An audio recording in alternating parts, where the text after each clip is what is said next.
On this, the final day of September, everything about the scene here in the Bronx screams October.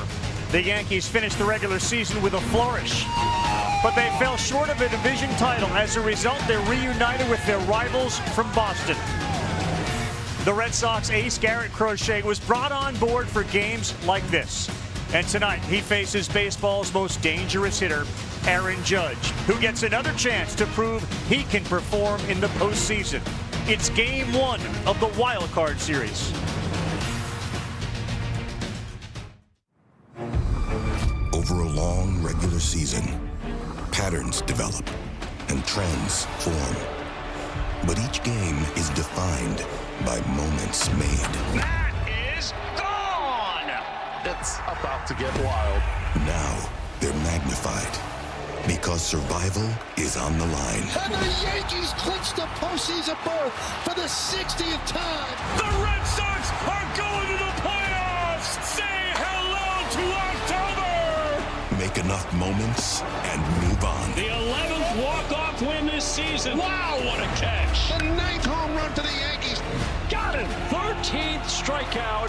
He caught it. It's that simple and that hard. Major League Baseball's wild card. Well, and whether you've been covering it for 30 years or in love with the game for a century, you know how important the Yankees and Red Sox rivalry is to the game of baseball. There is no bigger. And tonight, Aaron Boone gets a chance to face one of the nemesis for the Yankees in recent years, Alex Bregman. It's amazing these teams have met 24 times in the postseason. This is the 6th overall time they've gotten together. They've split them 12-12. The numbers say it's really close, but since that 0-4 come from behind 0-3 deficit, Boston has ended the Yankees season the last couple of times they played in the postseason. It is an honor to be here with you. Of course, Eduardo Perez, David Cohn, who's worn both uniforms. We'll hear from Buster Olney in just a second. It's the Beast Crochet against the monster Aaron Judge. That's the headline. And the monster this season, yes, he hit over 50 home runs, and yes, he hit over 330. And he joined some elite company, and this is how special Aaron Judge has been throughout his entire career. He continues to get better and better. And when you join that company, you join Jimmy Fox, you join Mickey Mantle, and Aaron Judge. Yes, put them both together. Aaron Judge is probably taller than both, but right now he stands tall. Can he do it in the postseason? That's the big question here in New York. Won't be easy against Garrett Crochet, will it? Well, Garrett Crochet led the major leagues in strikeouts, and he has got some of the best stuff around any lefty. He's started 4 times against the Yankees this year. Struck out 39 batters in those 4 games. 5 home runs, too, given up. So that's the key, power on power. Power on power, and don't forget Max Fried, man, he has got all sorts of postseason experience. The stage is set. We're off Broadway, but this is the biggest stage in baseball. The Yankees will take the field when we come back. Back here in the Bronx, Aaron Judge. His 2025 regular season closes, leading baseball in batting average, intentional walks, on base, slugging, OPS, weighted runs created plus, and Fangraphs WAR. That's the season he had. Meantime, on the mound, David Cohn, 19 wins for Max Fried. Yeah, Max Fried also has a postseason history of his own and looking to kind of start his Yankee career off on a good note. This will be his 13th career postseason start. He was everything the Yankees needed this year. A low walk rate, an above average K rate, but just managed the game and almost pitched 200 innings. That's the key, staying healthy the whole year. When the Yankees struggled at one point, Fried struggled. The Yankees finished with a flourish. Max Fried finished with a flourish. You got 2 lefties on the mound, and that means the lineups are going to be a little bit different tonight. So the DH and former Yankee Refsnyder leads things off, Roby Gonzalez, and those are 2 of the better hitters against lefties in the majors. Yeah, 949 OPS for Rob Refsnyder since last season against left-handed pitching. They're hoping he can continue that here against a tough opponent in Max Fried. A little earlier start than usual, just after 6. The temperature in the upper 70s. Still feels a little like late summer more than it does October, but the temperature will drop tomorrow. And speaking of lefties, Crochet on the mound means the Yankees defense and lineup different. Jose Caballero is at third. Ahmed Rosario plays second tonight. And we are ready for pitch number 1 from Fried. Refsnyder beats a 2-hopper to Volpe, who throws a good one, a strike. And 1 pitch, 1 out. And it's going to be tested. That left side of the infield, no McMahon at third base, is going to be tested in a major way. And Volpe answers the call immediately. He's been really good in the last 49 games. He's made 6 errors. He's made a lot of consistent plays. I don't know if it's the presence of Caballero or not, but he's really tightened it up over there. So Goldschmidt, as you saw, now at first base. No Ben Rice behind the plate or at first, but boy, do they have a powerful bench. Trevor Story now.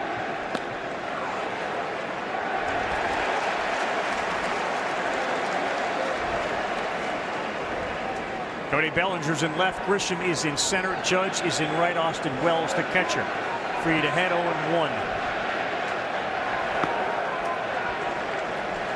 Misses. Fried's career highlight in the postseason, Game 6 of the 2021 World Series, where he was outstanding in 6 innings, did not give up a run.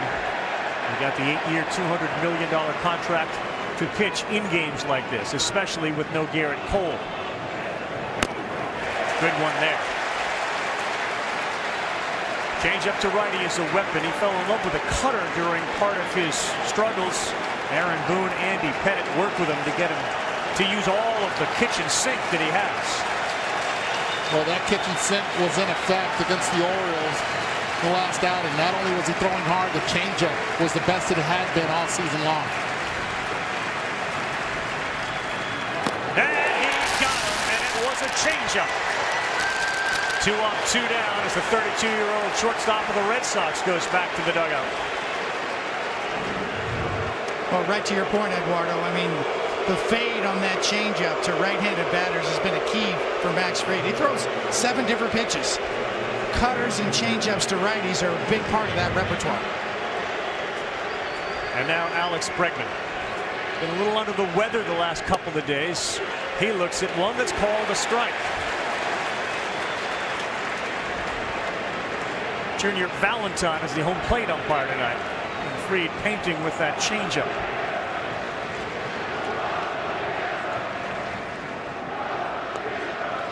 This is game number 100 in the postseason career of Alex Bregman. And you heard the boos cascading down from all parts of Yankee Stadium because of what he has done to the Yankees, in particular with the Astros.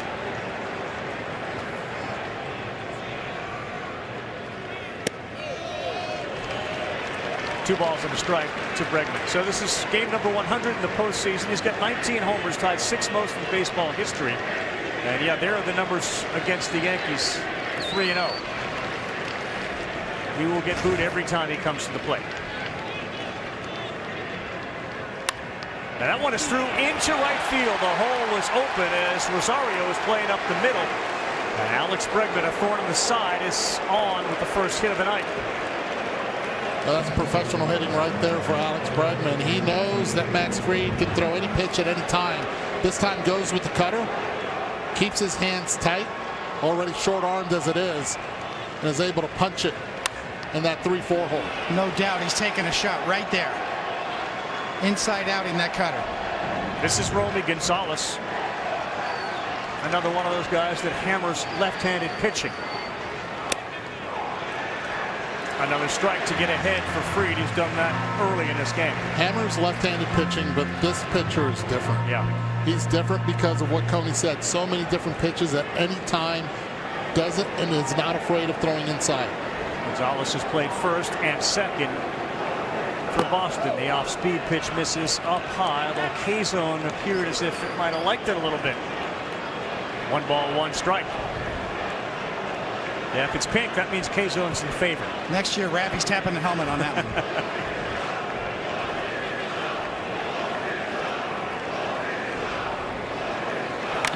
Gonzalez and the first play for Caballero. Took a tough hop, but he fires a strike across the diamond. Gonzalez is gone. Bregman stranded at first. The Yankees and Judge to the plate when we come back.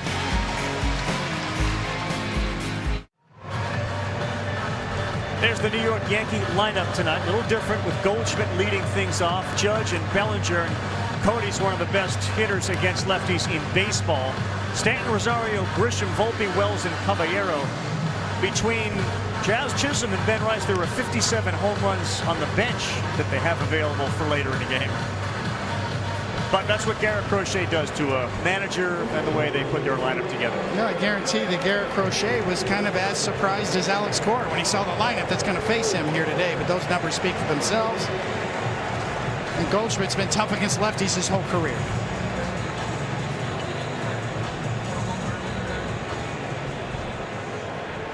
It's Bregman at third, Story at short, Nick Sogard, the second baseman, with Gonzalez at first, Duran, Rafaela, Nate Eaton in right. The first pitch from Crochet, letter high in there, 97. What will he do to try to get righties out and lefties out? Well, he's got a great sweeper. That's kind of the key for him. He throws gas. That pitch right there changes everything for him. Almost 41% of the time when he throws that pitch, they swing and miss at it. It's his best whip pitch. They go with 98 and 99 on the top velocity. That ball's laced into left field. Goldschmidt all over a sweeper that was up. And he has the Yankees' first hit. Leadoff man aboard. Sets the table for Aaron Judge.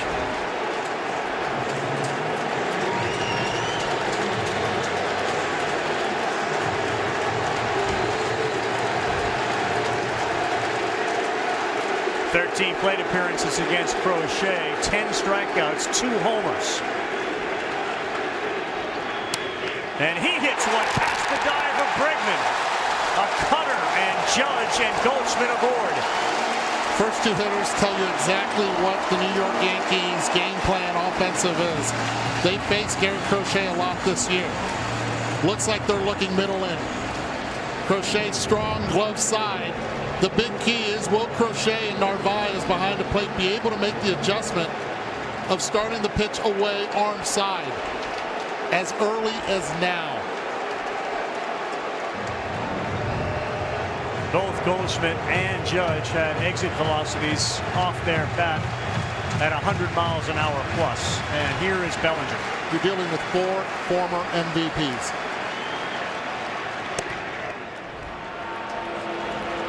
Harder sinker at 98. Crochet has not pitched in 6 days, so he's got an extra day of rest, and his numbers are very good when he has the extra day. An ERA just north of 2. Outside the Bellinger. 2-2 with a 2.03 in 40 innings plus, 55 strikeouts, just 8 walks. But a big opportunity to get to Crochet.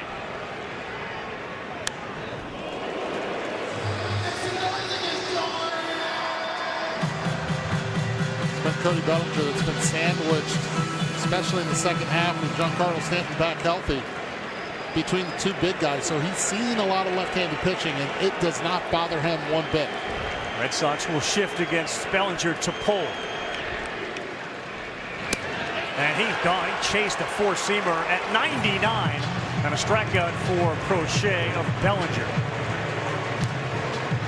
Right above the zone, just perfectly located too when you're going for a strikeout. And it helps if you can throw it 99. He went back to what has gotten him on that mound and being successful, and that's the number 1, the fastball. Giancarlo Stanton is a different hitter in October. He's better. Swings at the first one, and it's on a play on the right field side. Whether it's a question of being more focused, saving yourself, but he performs in a big way when it comes to the postseason.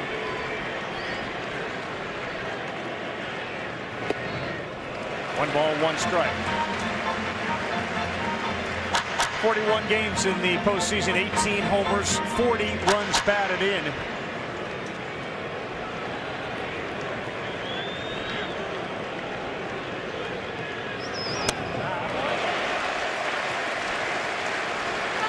Really what it comes down to, Eduardo, getting good pitches to hit, not chasing pitches like that for both Giancarlo Stanton and Aaron Judge for that matter. Just trails Barney Williams and Derek Jeter on the all-time Yankee postseason home run list. That's the pitch right there. If you're going to throw that sweeper, you have to show it away as well. Now you can come right back in on G. 2-2, slow runner at the plate. And he hits one hard on the ground to Story, who will flip to Sogard. There's the double play that Crochet and the Red Sox needed. Well, the old adage in baseball, regardless of the quality of the pitcher, you better get him early. And Crochet may have just gotten the biggest break with a double play from Stanton.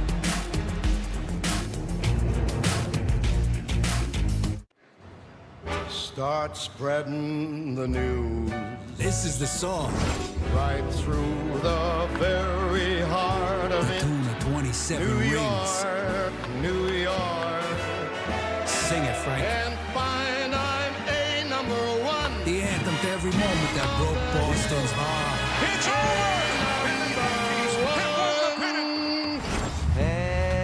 That's our soundtrack, ringing throughout Boston as we rewrote history. The Red Sox are still breathing. Now we own the diamond.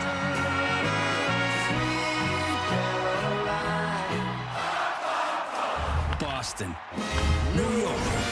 Now that's music. To our ears.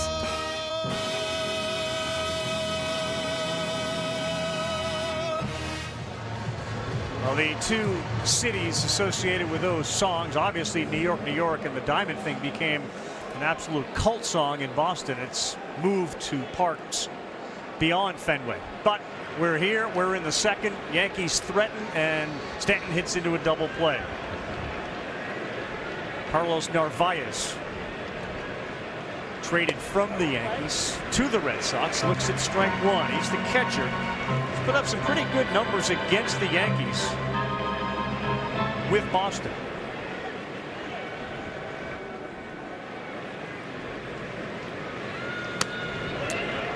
Narvaez, the 9th hitter to come to the plate combined between the Red Sox and Yankees. Every first pitch so far by both Fried and Crochet have been strikes. They are strikes throwers. Narvaez eaten Jaron Duran for Boston here in the second. There's that curveball, the changeup. Talked to Aaron Boone about Fried. He fell in love with the cutter. Andy Pettit did the same thing. And Pettit said, when you know it's there, you keep going to it. Fried's way better, right, when he uses all of them? Well, he is, and his pitches are much sharper this year. The Yankees have done a great job with him, and that cutter and the movement profile much sharper this year. 1-2, nasty changeup. He's gone. Strikeout number 2 for Max Fried. Just great arm action. When you look at it, it's like reaching out, pulling down a lampshade, and the ball just fades down and away.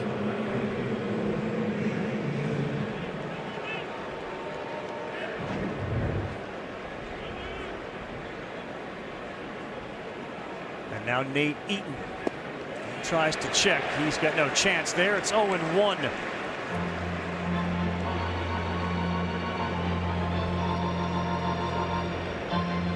Things really seemed to click for Eaton in September. He was a 200 hitter. And this month he's been outstanding. Near 370. This is badly with a changeup there.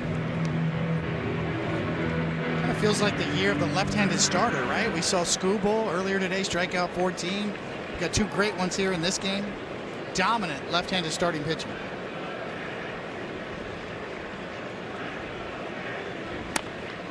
Slow one, and Rosario waits and fires at Eaton. He's got good speed, is thrown out. Max Fried getting a lot of ground balls.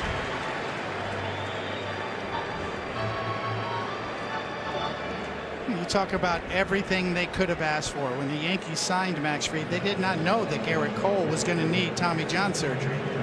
He was supposed to be the #2 guy behind Cole. He jumped into the #1 spot and gave him that right there. As much as they could have ever asked for. Started 32 times during the regular season.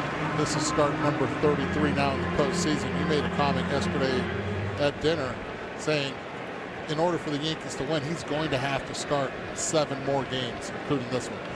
Well, he started the 7 hitters off, each with a strike. Fast runner, Volpe up with it, and he throws another strike. Max Fried has gotten 4 ground ball outs. He used 9 pitches to get through that one. Yankees coming to the plate in the bottom of the second, 0-0.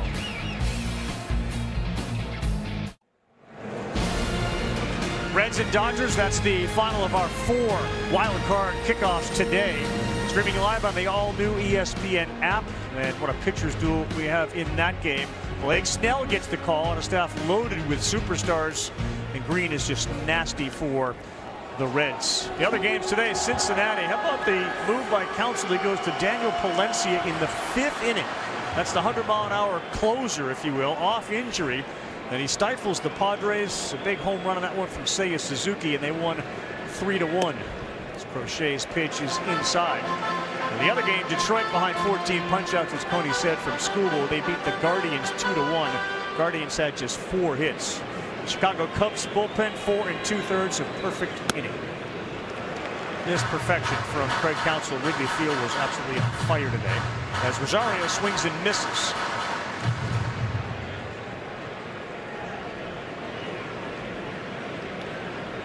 Numbers against Crochet, 6 for 9 on the ground. Astorius had a hard time with his throws recently, but that's on line.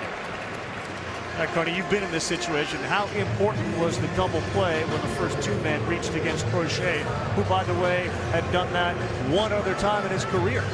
Well, yeah, you're looking for strikeouts when Crochet gets into trouble, not double play grounders. But yes, he's that kind of pitcher where he can just dominate the contact and just eat up somebody, and that's exactly what he did. And of course, with Giancarlo Stanton running, and that was tailor-made, an easy double play.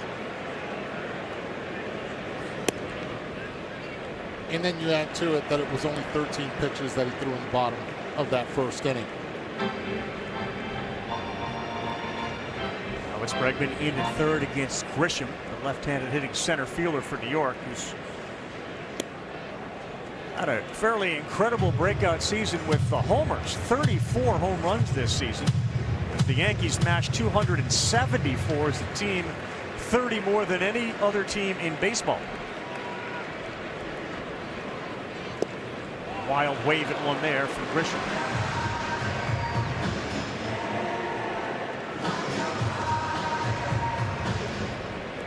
See where he has gone from 13-9 to 34. OPS plus of 126. Swing hard and pull the ball. Yeah, I wish it were that easy, but he's certainly his pulled fly ball rate. 1-2 from Crochet. He locked him up. That's caught by Narvaez. And there's strikeout number 2 from Crochet. And one of the big reasons Aaron Boone did not start many lefties in this lineup is because of this right here. The matchup just favors Crochet so much. Bellinger strikes out against Crochet. Now you get Grisham with the same result. And here's Anthony Volpe to face the guy that they affectionately call the Beast in Boston, Crochet. Talking with Tony Vitello, who was his coach. It was Vitello's first year at Tennessee. And Crochet was committed to junior college before his freshman year. They got him. He was a baby giraffe then. You know, he hadn't grown into his body. And then he slowly matured. He became a beast. He figured out how good he could be, Vitello said. He was the last one in the building, according to Tony, to realize you can be that guy. Small town kid, and he gets Volpe to swing and foul one off. He had no routines, he said, no good habits, but he matured and all of his habits are good. And he follows a line of, and you mentioned lefties. Sale was certainly that. And there is Roger Clemens, who played for both the Yankees and Red Sox, on that list as Volpe fouls one off. It's amazing to me when you look at Crochet and his mechanics, in particular his leg kick, how similar it is to Tarek Skubal. Like the extension comes first, and then the bend, and then the land part. Very unique leg kick. It's old school style. 2 strikes to Volpe. That ball is hit very hard to right field, and that's the guy that the Yankees want to see in October.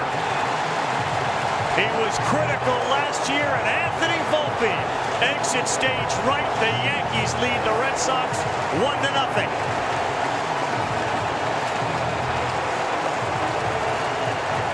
And man, does that have to feel good for Volpe. How about Anthony Volpe right there with 2 strikes, just tracking that fastball, not missing it, and going the other way. Postseason numbers for Anthony Volpe. This is his 15th game, and they are good. On base percentage over 400, and that'll go up along with the run score. Now Wells fouls one off his foot. It has been, and all of you that are watching know, a bumpy year for Volpe. In the field, they get Caballero, he takes his place, and he was all over that fastball on the outside. This location, Volpe made him pay. It was supposed to be inside, stayed out over the plate. And this has been an issue for Crochet, the home runs. Coming into this game, 14 allowed in the last 11 games. If he's going to allow them, they have to be solo shots to keep his team in it. That was with 2 strikes, 1-1 here. Home runs win in the postseason. Teams to out-homer the other team, they win a massive percentage of games. Broken bat on the infield fly ball. Romy Gonzalez will make it. 95-20. Teams that out-homer their opponents over the last 4 years in the postseason. And it's Anthony Volpe who gets it done for New York. Nobody was more maligned than Anthony Volpe as a Yankee this year. What a great first at bat for him here.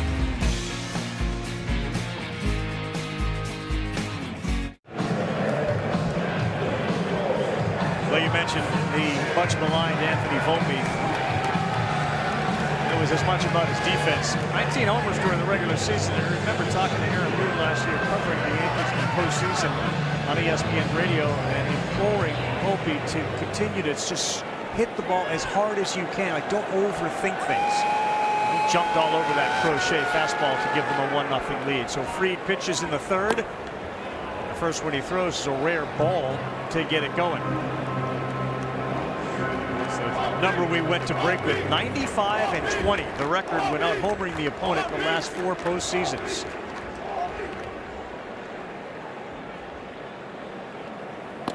St. Rafaela misses on the cutter. Carl Winder knew when Volpe's ball was going to go out, but it was David Cohn who noticed about 45 minutes before the game how the wind is blowing hard now toward the right field corner.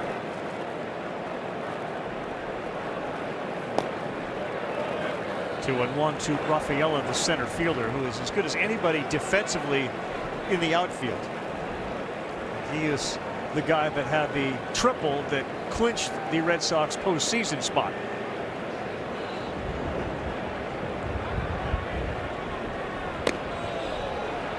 Changeup behind here to Rafaela, 3-1. He's got 20 stolen bases, but Fried is as hard as anybody to run against. Yeah, to Buster's point, that ball off the bat of Volpe was 105.2 miles an hour.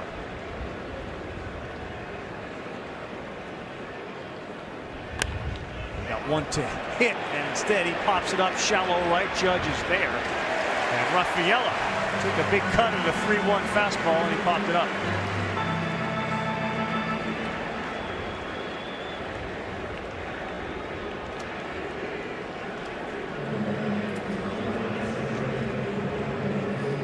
Here comes Nick Sogard. He's the 9th hitter for the Red Sox. His postseason debut against lefties, decent numbers. Holds up. He'll check first, and he does. 1-0. Usually Romy Gonzalez, at least a lot in the postseason, in the end of the regular season, was the second baseman.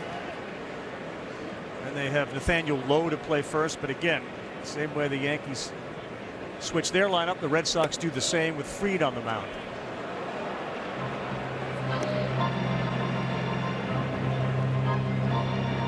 Look at Boston's lineup and you do think back to the injury to Roman Anthony, and it doesn't sound like there's any chance he returns anytime soon.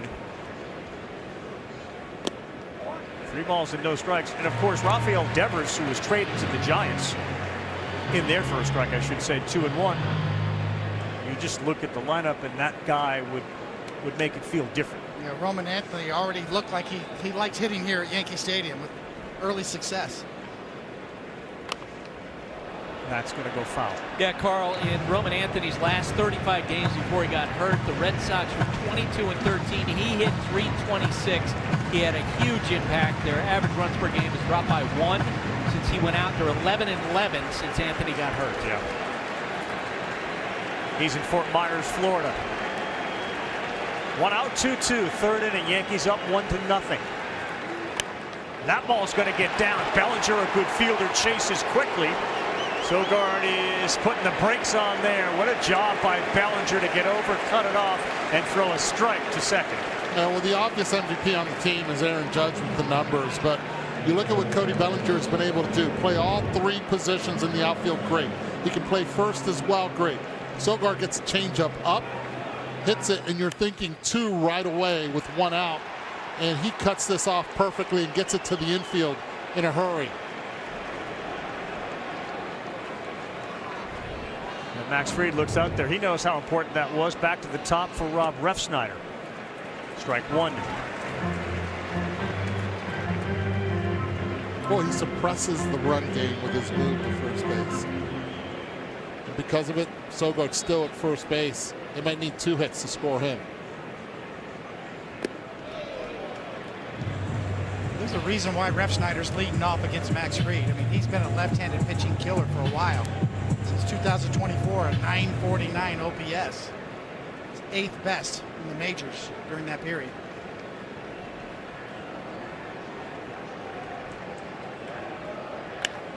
This ball to center field. Grisham now going back a little more aggressively, shy of the track. And Sogard heads to second base on a tag and dives in safely. Good base running by Nick Sogard on the fly ball to center. He advances to second. I like the move. You're down 1, but you know that it's free. Now with a base hit. It's Trevor Story, who's had some really good and big hits for the Red Sox coming up to bat. But you get a read. You know what's going to happen in center field. It's going to be caught. And Sogard, good jump, gets to second base. You caught Grisham moving back, a little flat-footed. What a spot for Trevor Story. He fouls off the first one. 4 for 17 with a couple of homers against Fried. But of course, he struggled big time with injuries until this season. And this is where Story now starts to buckle down. He'll try to hit the ball to right field, not try to pull it. Use that 3-4 hole. Test the arm of Aaron Judge if he can, but not there. A nasty curveball to get ahead of Story. 0-2. Something to keep an eye on a ball to right field where Aaron Judge is going to have to make a throw to the plate to cut down a run.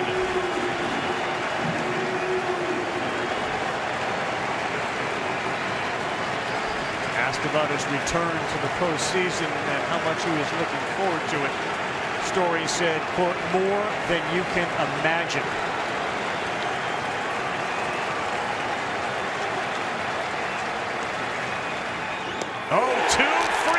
Got him. Just what the doctor ordered. Max Fried gets Trevor Story, who has struck out twice. Fried's got 3. It's a 1-0 Yankee lead for Spike Lee and company. And Aaron Judge coming up when we come back.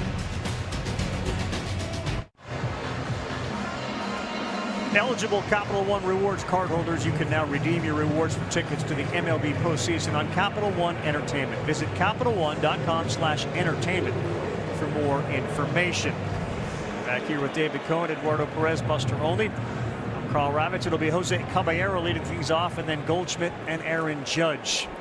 Anthony Volpe's 105.2 rocket to right. His hardest hit ball in over a month. He's given him a 1-0 lead. Well, everybody says it because they're fans of these teams, Coney. You played on both the Red Sox and Yankees. Is it different? Yes. It is? It just is. It's hard to explain unless you've been in it. Right. And you're one of the few that have been in it on both sides. But the history and the tradition that is passed down from generation to generation, you grow up that way. It's embedded in you. You know which jersey to wear, depending on where you grow up.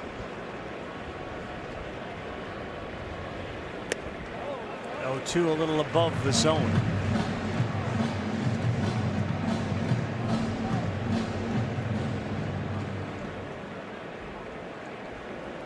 '60th playoff appearance in franchise history for the New York Yankees.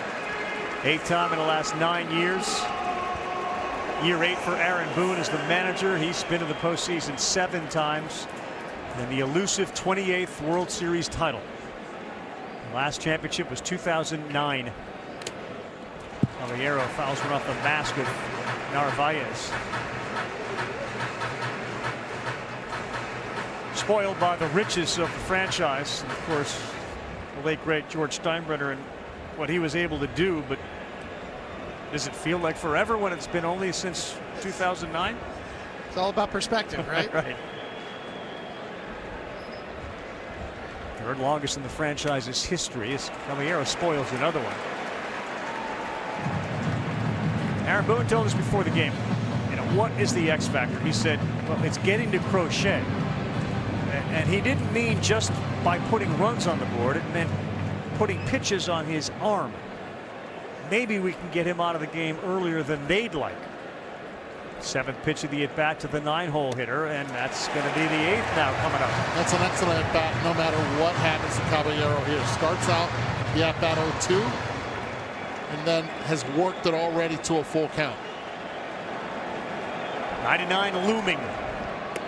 Got him there to chase 98. You said a successful plate appearance for Caballero, even though it ends in a strikeout, the 3rd of the game for Crochet. Just above the zone, but hard to lay off. You see coming right in your living room right there. How good that four-seamer looks when it's up in your eyes. Hard to stay back and not swing it. Goldschmidt got it started in the 1st with a single and a breaking pitch, a cutter in there for strike 1. The one thing that Crochet has not done all season against Goldschmidt is challenging him a lot with fastballs. It's been off speed after off speed. He was able to win the at bat in the 1st inning. Crochet again starts him off with a cutter and an off speed pitch.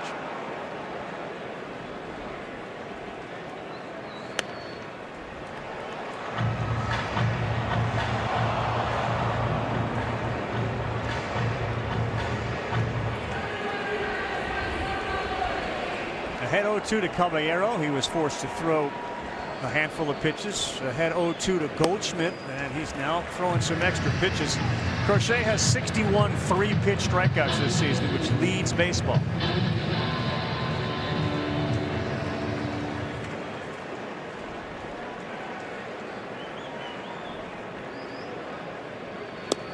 And he will not chase there at all. The hitters have chased of his balls down in the zone this season about half, which is the highest in baseball among starting pitchers. An opponent's just a 121 average against non-fastballs. And another good plate appearance. Crochet, you can see on the mound, frustrated with himself. Good. Hasn't been able to land the changeup there. Could not land the cutter. Everything's gone arm side on Crochet. Judge on deck, 1 out, bottom 3-3-2 on the way.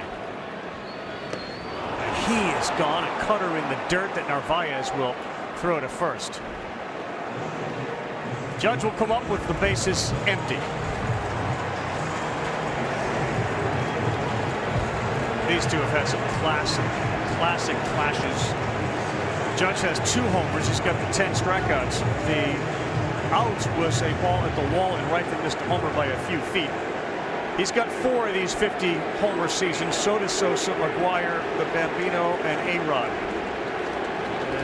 Suffice it to say, it won't end at 4 for this guy. 97, maybe that's the one pitch he gets in this plate appearance from Crochet. Belt-high fastball. Oh, he's challenged him in all season long with that fastball at the letters. That's the beauty of this matchup, right? Judge is used to getting pitched around. Crochet, no way. He goes right after Judge. These are 2 great players that have no fear of each other. Single to left his first time up. That right there is the pitch that Judge would often swing at, especially early in his career, that he's laying off of. That's why he hit 331 this year. Exactly. Led the league in hitting. Count tips in his favor.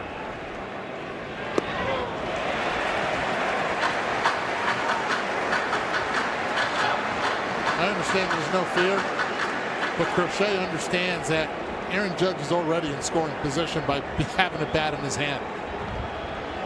3-1 pitch, 20th of the inning. Lifted to left, but playable. Rafaela called it, then he gets called off by Duran in the outfield, and Judge is retired. So a 1-2-3 inning, but 20 pitches thrown by Crochet. Yeah, they made him work. A cutter got Judge in the air and out.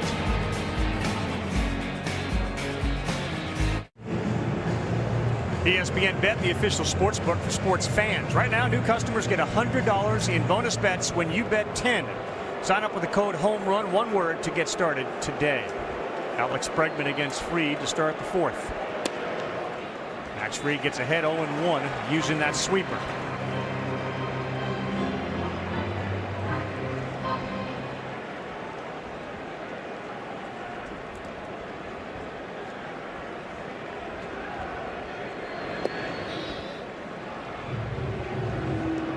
Max Fried came into this game. His last 7 starts was 6-0 for the Yankees with a 1.55 ERA. So before that, kind of struggled a little bit for 8 starts or so. But finished with a flurry. He's feeling it tonight, and he felt it on the 22nd of August against the Red Sox when he went 6 innings and didn't give up a run. He's got 10 swings and misses so far tonight. That's the 4th one on that curveball. 3 strikeouts in the game for Fried. And it was September 13th that Bregman took him deep. The only home run that he gave up in those 7 starts, of him being pretty much unhittable.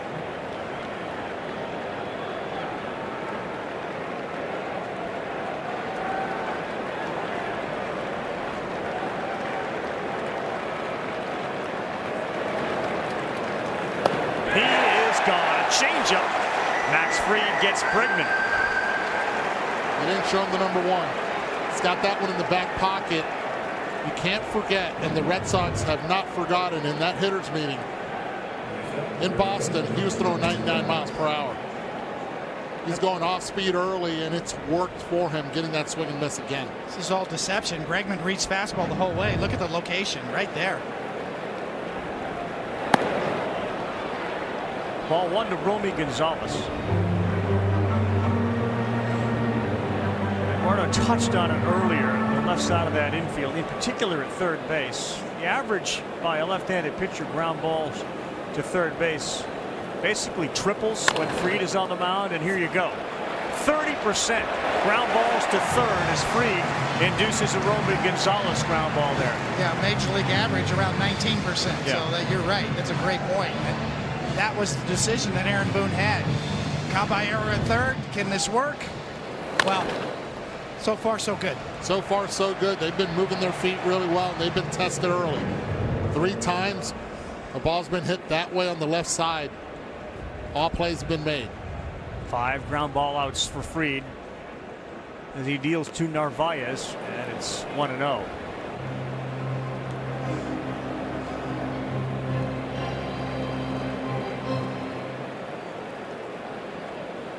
Three homers, a .430 on base in this time against the Yankees. Look out. The non-sweeping sweeper. Thought he was going just a bit outside. Yes. That wasn't just a bit. That was a lot outside. Sometimes some guys in the on-deck sort of circle would be standing right where that one went. Lost the frame there.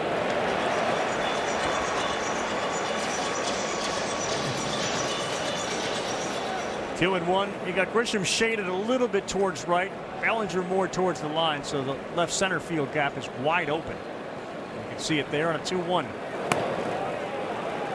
3-1.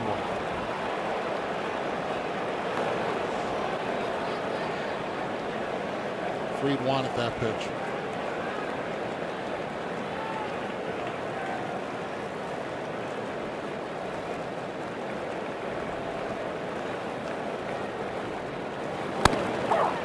Yep, 3-2, right on the inside with a cutter.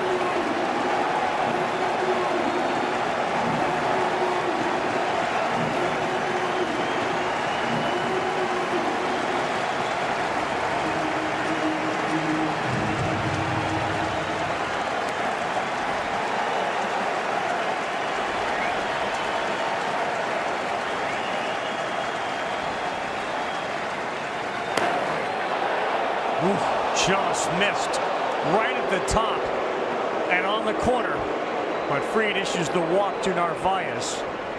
Don't ask Hazo. See, Narvaez sold that, right? Threw his bat away right away.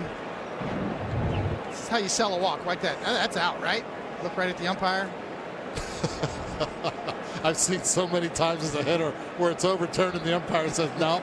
But I think it goes back to the previous pitch. Inside corner, not getting that pitch up and away.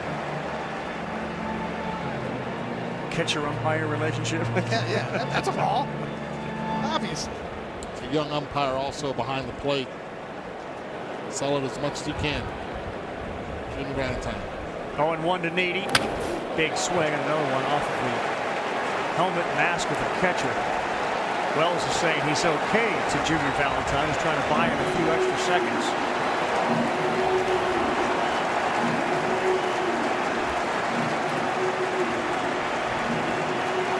Well, we saw it from Crochet in the first. A little bit of trouble. He could get out of it. Fried gives up a walk and now jumps ahead of Eaton. 0-2. Looking for his 5th strikeout of the night. 2nd of the inning. Not there. A changeup and a take.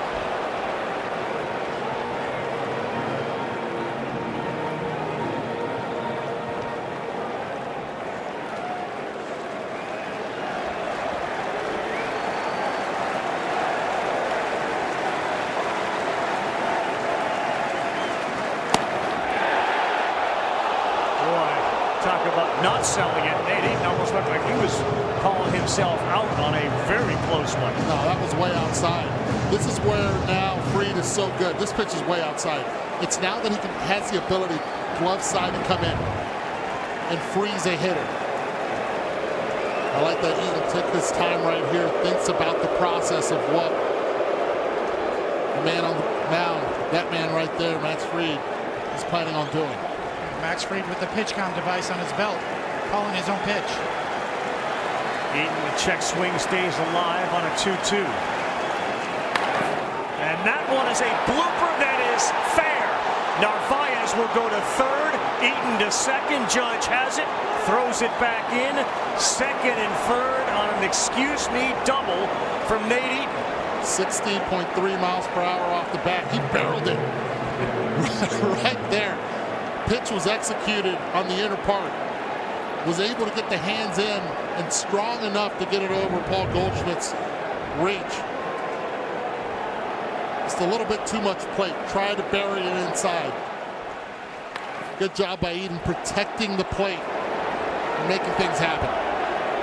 Left on left now. It's Jaron Duran, the left fielder.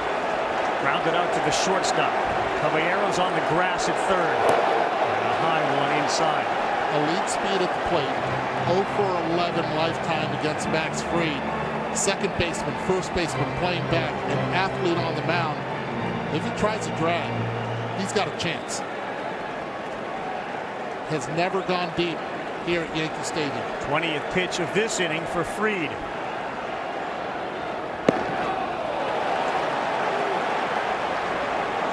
Two balls and no strikes, and that's going to send Wells to the mound.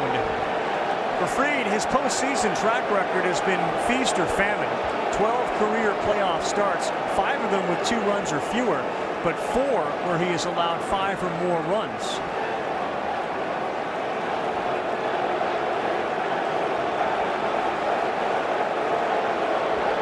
It's an all hands on deck meeting. Everybody at the mound. Take a break. Let's push it. Let's regroup.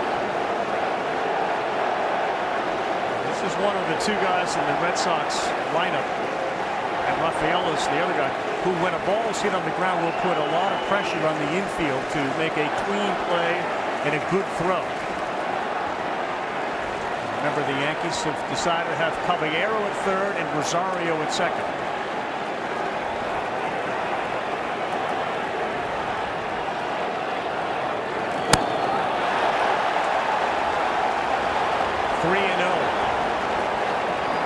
Duran is an extra base hit machine. It's the difference in postseason right here. Every pitch is so scrutinized, so important.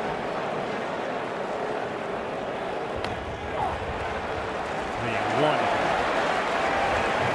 You feel that on the mound as a pitcher. You just know. And one bad pitch can make or break your whole night.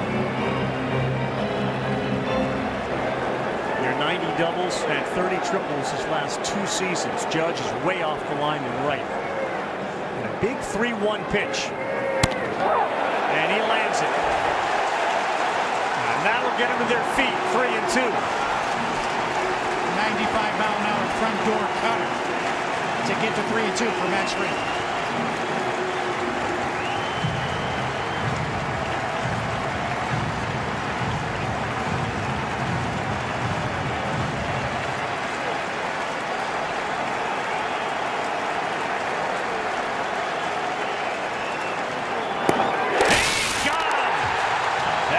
His fist, a sweeper up at the eyes of Duran, and a big punch out for Max Fried, his 5th.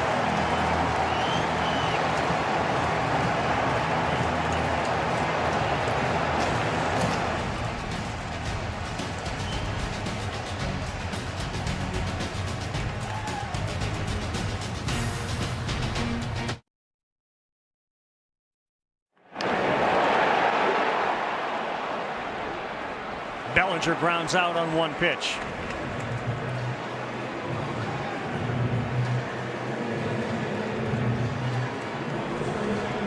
Crochet gets Cody, and here comes Giancarlo Stanton.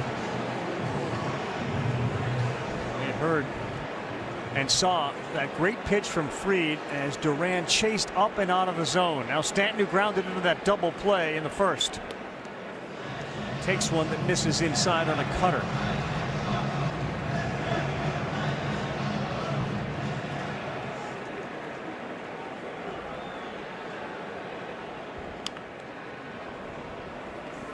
One thing that Giancarlo does between at-bats as well is when he sees that he's rolling over a lot, he'll scissor kick. That's that back leg to clear the front side, to drive the ball to right center. When he sees a pitcher trying to just pound it in the entire time, that will allow the bat head to stay true through the zone. He's strong enough, he's quick enough to be able to compensate. Last year, when Stanton was taking seemingly hours and hours of extra batting practice through the course of the postseason, both of his elbows were killing him. And that continues even to this season. He's playing through it again. And it goes 3-2. But the Yankees marveled. And in a lot of ways, while he may not be the vocal leader, he shows what it takes to perform and post in October. Yeah, he's revered in that clubhouse. Gone there as Crochet got him with a 91-mile-an-hour cutter. Strikeout number 5 for Crochet. Back-to-back with the cutters. The last one he fouled off. Had a really good swing at it. That's another good one to hit, and he misses it. That's one that, when he is going well, does not miss.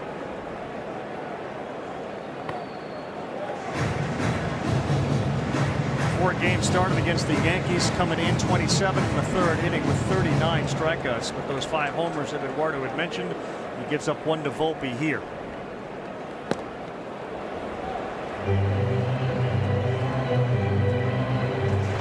Red Sox made a huge trade to get Crochet. It's obvious at this point to say, though, that both New York and Boston, in the moves they made for the guys that are starting tonight, paid off in a big way.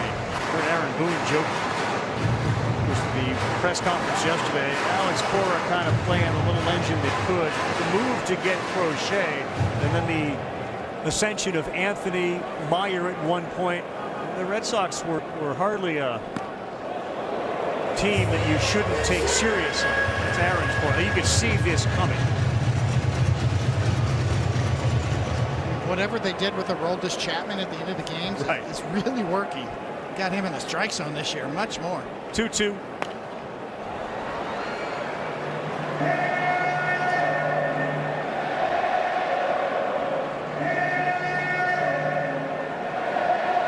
Most people believe the two closest races are going to be the AL Cy Young, in which Skubal appears to be the guy that's going to end up getting it, and the AL MVP.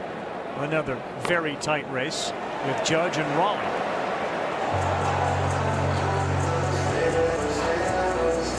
In any other given year, the year that Garrett Crochet has had is a Cy Young year. He's had a Cy Young award-winning type year. The question is who you're up against. Same with Judge and Raleigh. Story charges on 2 hops and throws across the diamond for the out. Hitting for Crochet goes 1, 2, 3. Fried back to the bump, throwing a shutout when we come back. Back here at Yankee Stadium with the Red Sox manager Alex Cora. Garrett Crochet with 63 pitches through 4 innings. What are you seeing in him so far? He got good stuff. The kid Volpe put a good swing on a fastball up and away. It was a homer, but the stuff is really good. Alex, how are you feeling about your bats against Max Fried?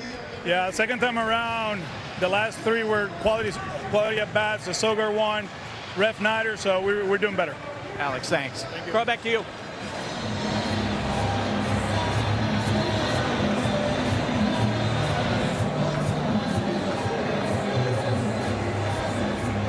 Thank you very much. Cedar Rafael will be the first hitter for the Red Sox.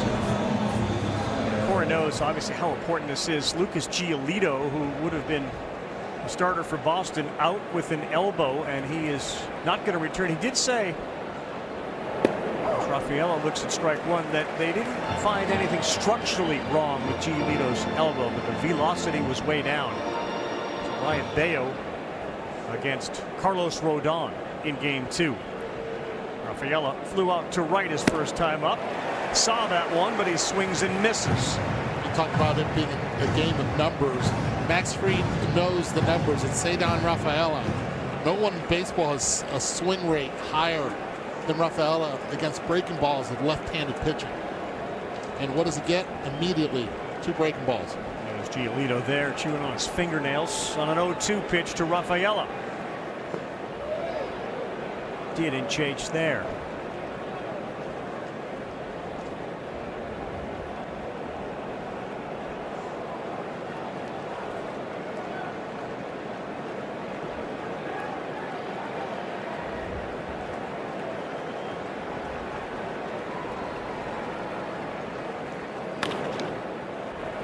Right at the second baseman, Rosario. 1 man down, another ground ball for Max Fried. Let's go back to that 2 men on and the swing from Duran. I mean, all the numbers about Jarren Duran says he's hunting the ball low, and yet they go up top to strike him out. They did, and you know, when you're throwing a 3-2 sweeper like Max Fried was, you're trying to get into the strike zone. And he got it up at the top of the zone and got Duran to swing through. I'm always fascinated by scouting reports and what they say and then how you execute. Because in the end, this is all about execution. It really is. Anytime you're throwing off speed with a 3-2 count and the danger of walking somebody, you got to get it in the zone. But you also have to be unpredictable. He got into this count where he had opportunities to be able to try to drag because he's struggled against Max Fried. That pitch is out of the zone, trying to protect, ends up swinging through it. 1-1 to Sogard, and this ball is lifted off the end of the bat to shallow left. Bellinger will give way to Grisham. Volpe was out there as well. That thing hung up there for a while, and it just came off the bat at 74 miles an hour. There are 2 down here in the 5th.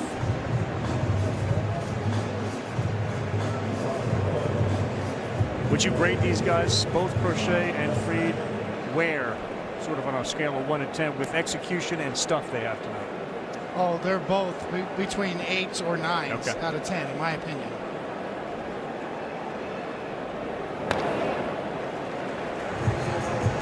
This inning mirrors last inning. Got 2 outs immediately on 7 pitches. Did the same exact thing there. Ended up throwing 24 pitches in that top half of the 4th inning for Max Fried. Still only a 1-0 game, and the 0-1 to Ref Snyder. 1-1. 10th 1-1 count of the game. Been able to get strike 2, 7 opportunities so far.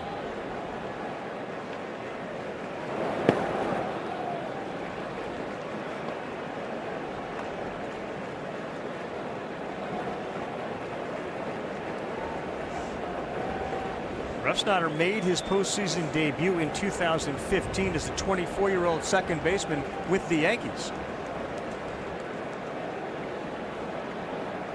He didn't make it in 16, and then he was dealt away to Toronto in 17. Jammed, and now Max Fried has him set up. And so unpredictable. It's been 2-1 counts. This game has gone with a changeup. Ref Snyder knows it as a student of the game. Right there it just goes. Hard fastball, little cut to it. This will be the 73rd pitch for the lefty. 2-2.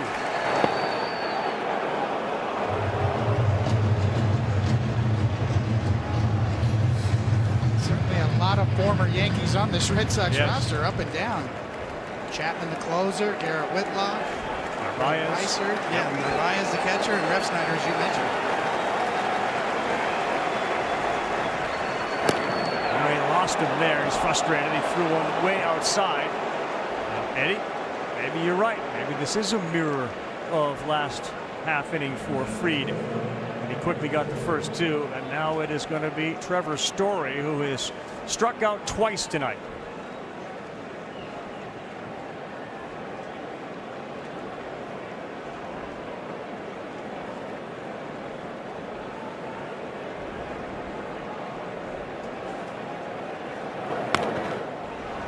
Swings at the first one in on his fists. Has yet to see a 4-seam fastball the entire night. Everything's cut, changeup, or the curveball for Story. Story paced the Red Sox this year with 25 homers. 96 runs batted in and 31 stolen bases. At one point he was 28 for 28. Great pitch on a curveball. Changed his delivery as well. Kept that leg up.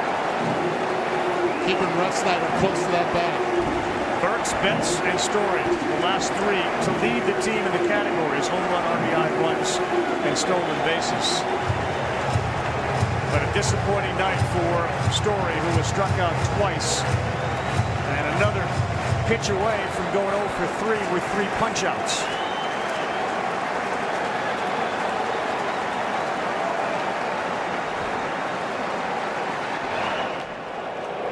They're thinking the same exact thing. 0-2. Might as well start the runner, and that's why you throw over to first base. See if the Red Sox were going to do that. Great move over to first base. Try to steal it out on the bases. Story's hot zones are down and in. Anywhere in, he's been able to do damage. They set up down and away. He rolls one into the hole. Volpe, he's got no play. He went into the Jeter leap throw. He had no play, and here we go. First and second, 2 down on an infield single. The only possible play was a force at second. And he wasn't looking that way. With the speed of Story, there was not going to be any chance whatsoever, even if he would have fielded it cleanly, to get him out at first base. Talk about a mirror image of last inning. Yeah, it is. Except this time, Alex Bregman at the plate. Nightmarish figure in the recent history of Yankees postseasons, Alex Bregman.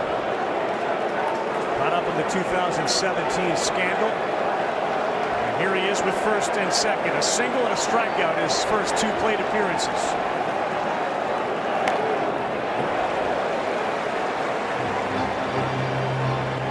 Last game against the Red Sox, Fried threw a pitch of 99 miles an hour. 95 on a foul ball to get ahead 0-1. And again, good speed at second base. So ball in the right field. See how Aaron Judge's arm can hold up if they wave Ref Snyder in.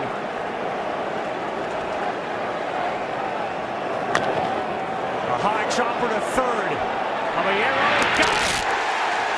And so far, the defensive moves that Aaron Boone has made tonight have paid off. Another ground ball to third for Fried, and Jose Caballero makes the play. Another good pitch from Max Fried as well. Get the ball down, off speed.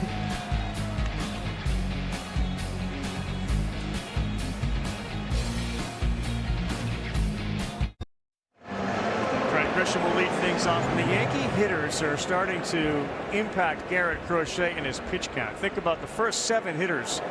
Only one saw 5 pitches in an at-bat. The last 5 Yankee hitters, all 5, have seen at least 5 or more pitches. So it happened one time in the first 7, and all 5 in the last 5.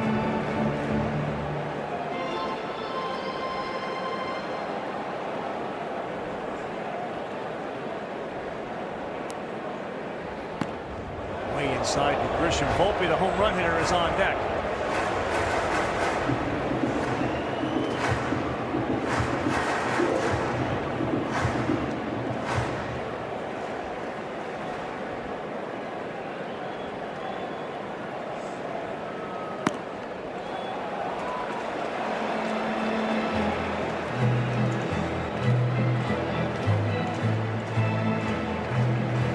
This Junior Valentine's been very consistent back there tonight.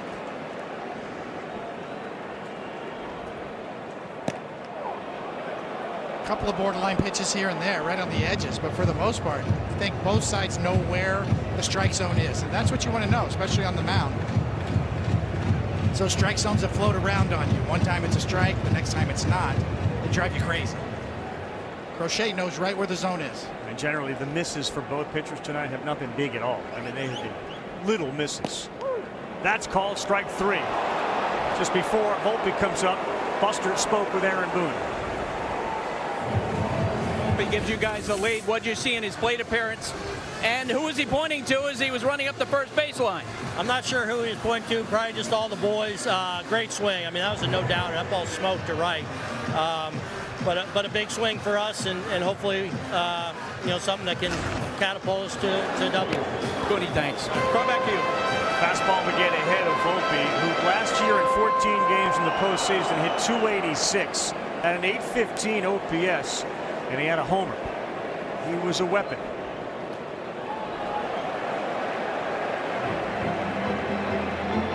And Crochet's trying to get it in there. The ball that he took deep was a pitch that just stayed out over the plate, and Volpe was able to just get on top of it with 2 strikes. Where Narvaez is. Again, arm side, and this time just elevated out of the zone. Is there a reason a pitcher will miss arm side? Well, usually, especially when you're trying to go glove side and you miss arm side, then your arm's late. You know, your synchronicity between the lower and upper half is a little off. It happens all the time. But the ball flight doesn't lie. What your intended target was and where it ends up tells a story about your mechanics. And the best pitchers know how to make adjustments quickly by reading the ball flight.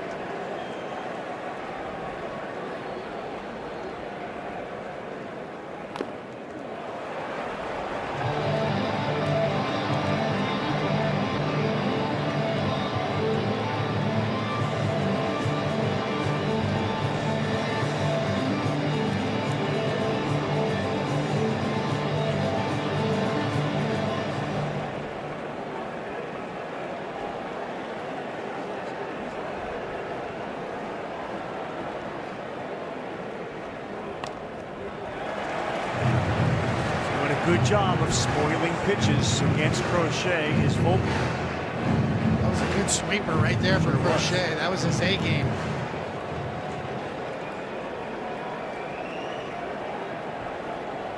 This will be the 7th pitch of the at-bat.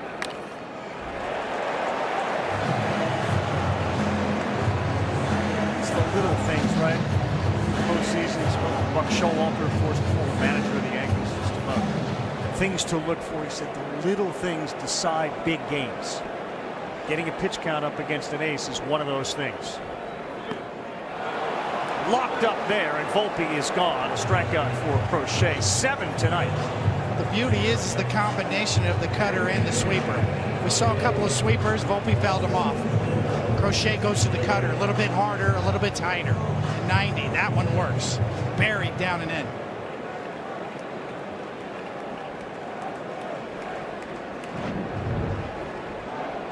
Now the catcher, Wells.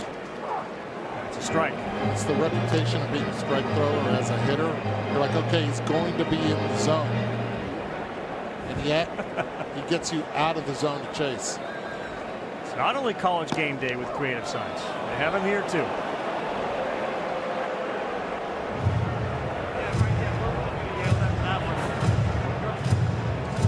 I saw Lou Merlone, one of the guys that calls the Red Sox games on Nesson.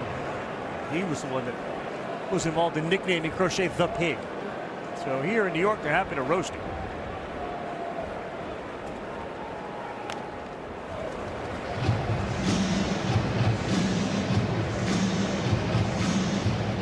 Crochet's season high for pitches in any start this year, 112. He's nudging toward that.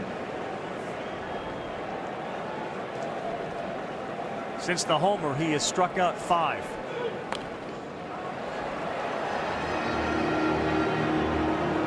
Usually a strikeout pitcher with dominant stuff, you don't see a lot of foul balls. Well, that is true. But strikeout type pitchers tend to throw more pitches as well.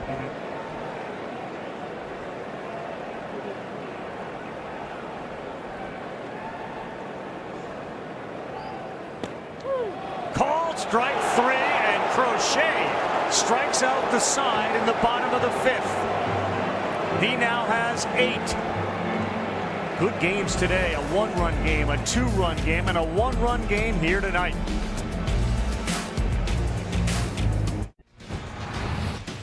Well, there's Mookie Betts, and tonight on ESPN after we're done, it's game 1 of the series between Terry Francona's Reds and Dave Roberts' Dodgers. Dodger Stadium in Chavez Ravine. It's streaming live also on the all-new ESPN app.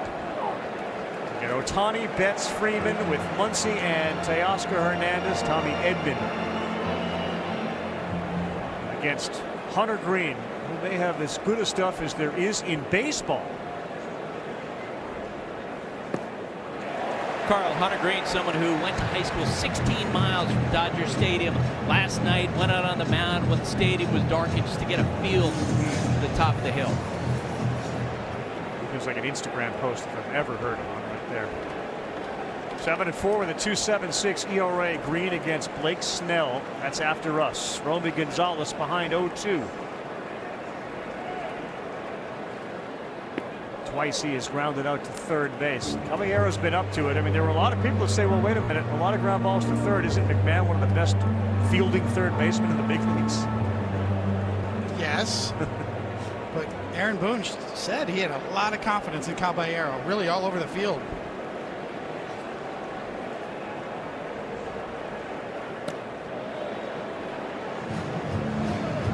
Anything there? That's the second one that sailed way outside on that curveball coming off the fingers. It looks like he's trying to backdoor it, bring it in from the outside over the outside corner, and sometimes you just get around it. Your wrist position gets a little lazy. Yep, he got him. Max Fried. It's a lot like the 0-1 World Series Game 6 guy so far.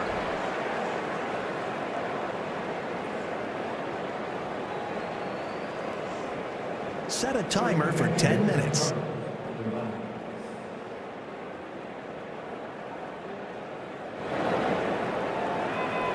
Now Narvaez. Big swing. He's taken a couple of very aggressive hacks on the first pitch from Fried. Got as far as any Red Sox runner tonight. Stranded at third base. Fourth, that was the Duran strikeout. That was the 16th swing and miss on Max Fried out of his 85 pitches. And it's 7 different pitches that he's thrown. This is a nightmare for a right-handed hitter. He's only thrown 9 4-seam fastballs. He's combined it with 7 sinkers. Everything else has been cutters, curves, sweepers, and changeups.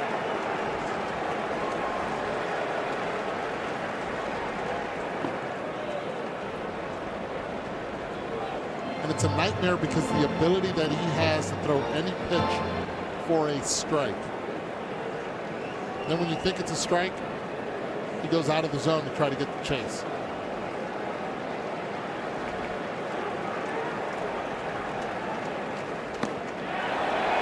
Try to frame that. Wells did, but he did not get the call. Fried was hoping it would work, but it goes 2-2. A roller coaster for the Yankees and Fried. They were up, then they were down, and then they roared back. And Fried and his performance mirrored the Yankees' play. Fouled off. I mean, think about it. All-star, then he struggled. He had a 6.80 ERA in 8 games. And then his last 7, you mentioned, like a 1.5.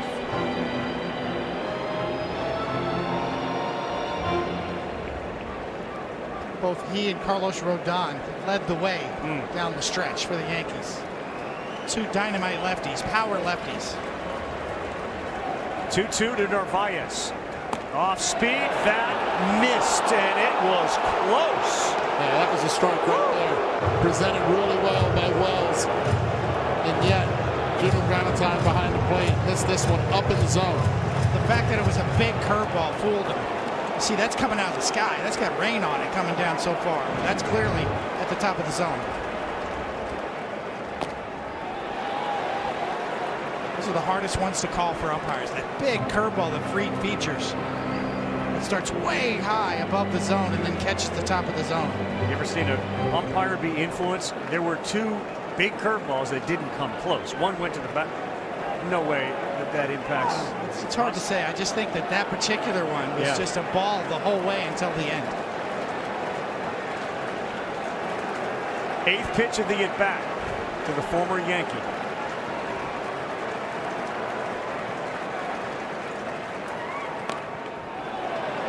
It's a great at-bat. First at-bat, he saw 4 pitches, Narvaez did. Second at-bat, he saw 6. He's on his way to his 9th pitch right now, his 3rd at-bat. Remember, the count was 0-2 with 1 out in the 6th. The Yankees up 1-0 thanks to an Anthony Volpe home run. That came in the 2nd. Narvaez quick with the bat again. He fired it down as if he was calling ball 4. Back-to-back walks for Narvaez.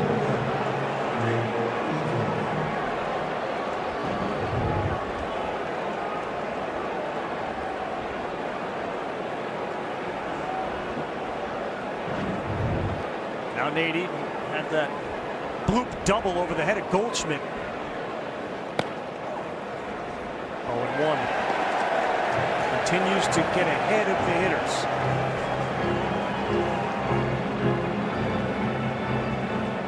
Nate Eaton was looking inside. You could tell with that front hip. Trying to cheat. 95th pitch misses.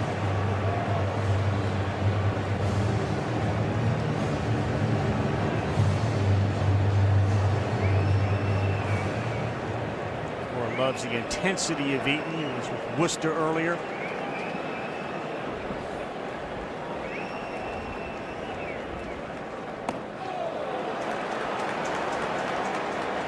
First man up in the Yankee bullpen is Weaver. He's asked about who might come out first depending on the lane of hitters they have to face. It was non-committal. He went from Weaver to Duvall.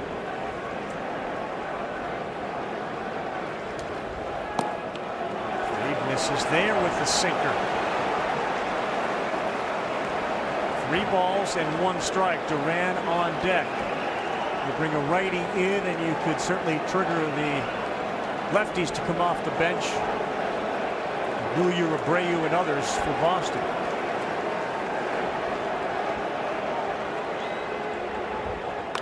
Eaton swings at 3-1, a cutter, and it's 3-2. Tony, it really feels like he's having to work to finish his pitches right now. Yeah, I think losing Narvaez kind of stung him a bit, right? Thought he had that strike, missed the strike call on the curveball. He understands postseason pitching. Very careful with every pitch.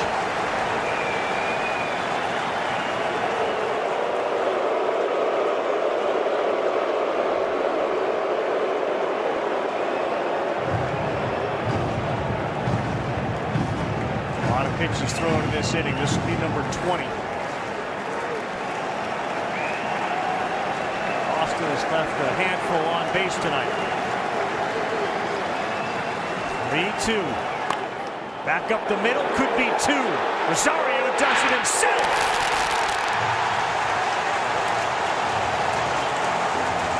Max Fried pitches out of runners on base, and it's been Caballero and Rosario who've come up big for the Yankees. A lot of people talking about the defense of the Yankees. This one was an unorthodox way of catching the ball, but Rosario took it upon himself to double up the Red Sox.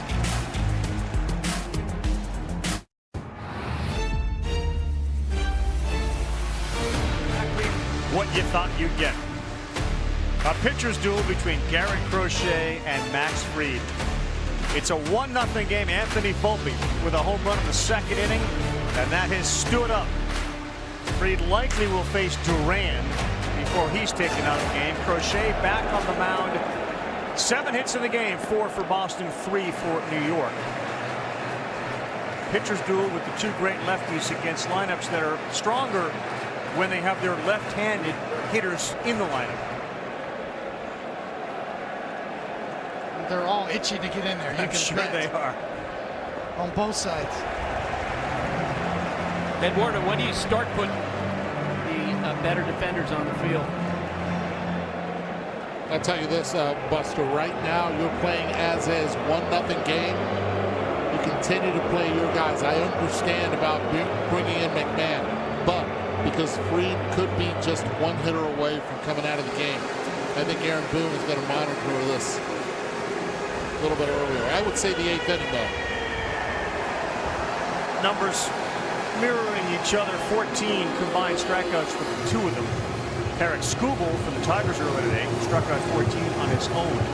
No walks. It's the first 2-0 count that Crochet has had tonight. Big spot right here. Caballero speed leading off this inning. Hitting in the 9 spot. Swings and sends one to center. That sends Rafaela back. He stops on the track. Just missed it, did Jose Caballero. He's going to go back to the dugout. There's going to be a couple guys that are 6'7" and 6'6", saying that's big man territory right there. 408 straightaway center. Ball was hammered. It was. 105 miles an hour up a Caballero's bat. 11 in a row retired by Crochet.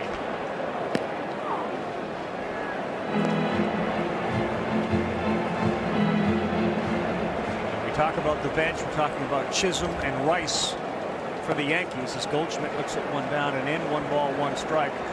Wilyer Abreu just back after a prolonged absence on the bench for Boston. As is Nathaniel Lowe. Goldschmidt hits 1 to left. Duran quickly over in the corner, and he's there to make a running catch.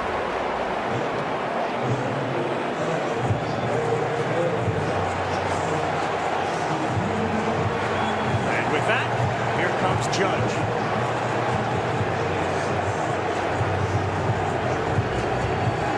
He's got to be careful here. Because the last 2 swings? You got 2 outs. The last 2 swings, you got Bellinger behind you. Got to pick your poison.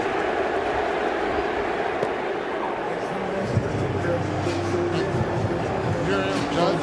You're thinking the same thing.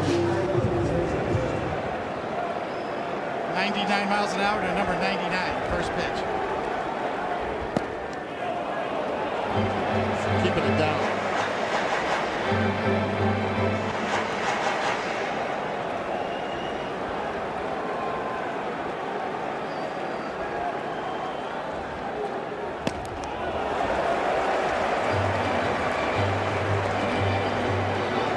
legendary matchups during the regular season that included 2 big home runs from Judge and 10 strikeouts from Crochet. Too far in, and a sweeper sets up a dangerous 3-1 count. 15th pitcher lasts 50 years with 10 or more against one batter in a season. Oh boy, he was all over that pitch. Cutter coming in, it's 3-2. Looking for a hater, got the cutter. He was ready to hit. Let's be thankful we have screens now around the entirety of the infield to protect the fans. That's why third base coaches wear helmets.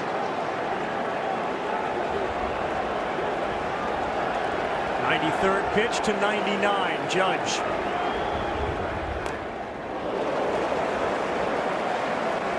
Went after him right there, 3-2. Love that right there. Power against power. Cutter again now. After that swing, yeah, I might. He got him with a cutter off speed 88. And Judge strikes out.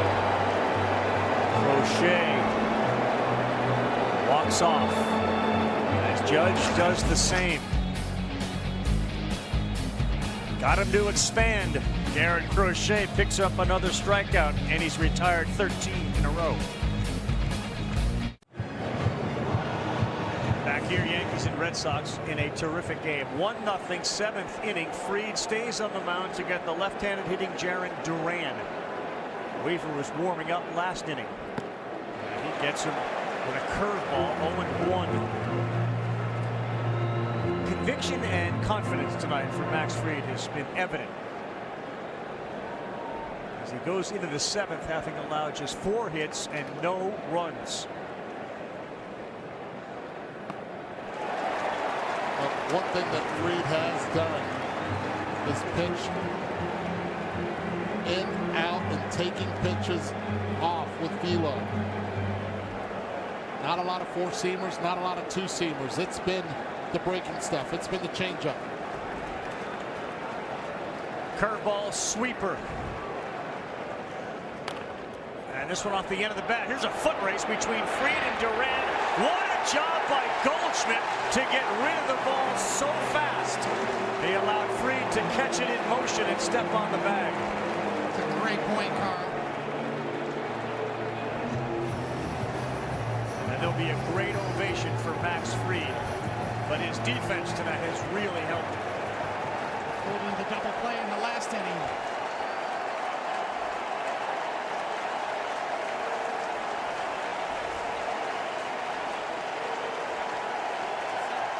Not a bad postseason debut for Max Fried. There have been feast or famine in the postseason, and he was dining right tonight.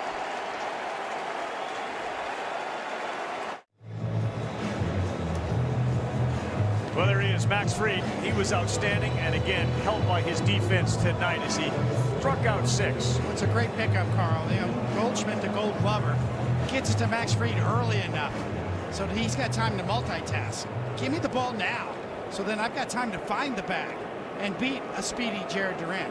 Sure helps also that Fried is one of the fastest pitchers in the league. He got down there in a hurry.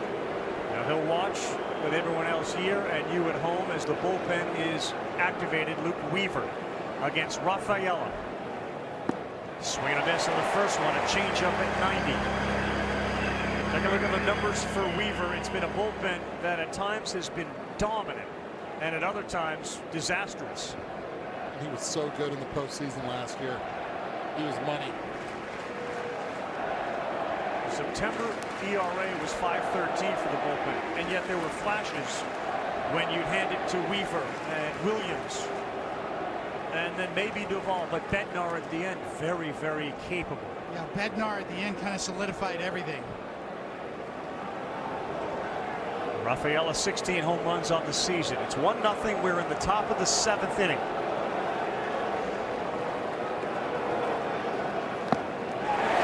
Back-to-back changeups to get ahead 0-2. Seems like Rafaela's trying to tie this with one swing. 90th percentile in chase rate, in whiff rate. And his expected ERA and expected batting average are both in the 90th percentile. Weaver, 0-2.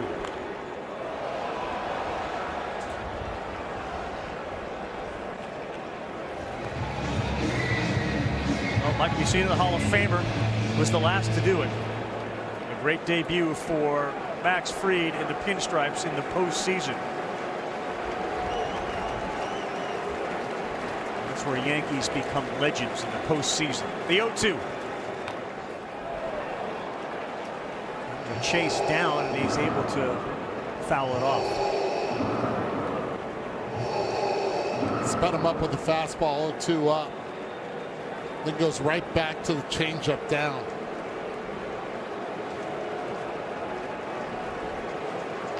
He's hit over 420 since the 19th of September. Has Cedar Rafaela.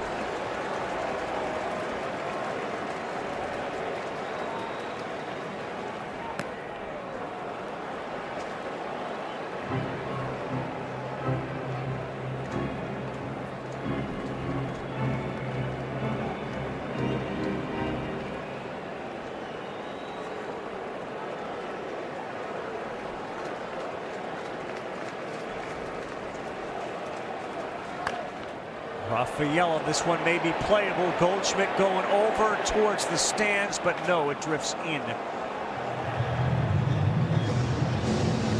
Like Fernando Cruz has also gotten up and started to get loose in that Yankee bullpen. Your team, your players, your postseason.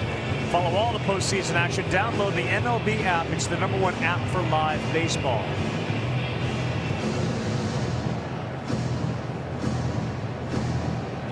Like Duran, Rafaela has terrific speed. Caballero is like Volpe, nearly with his ankles up against the grass. Second base as well with Rosario. Weaver fires his 7th pitch of this at bat, and he misses.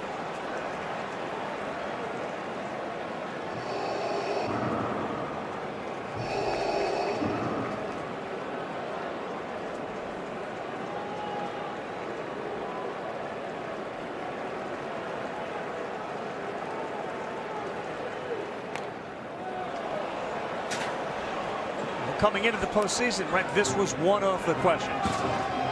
Which Yankee bullpen is going to show up in October or the last day of September?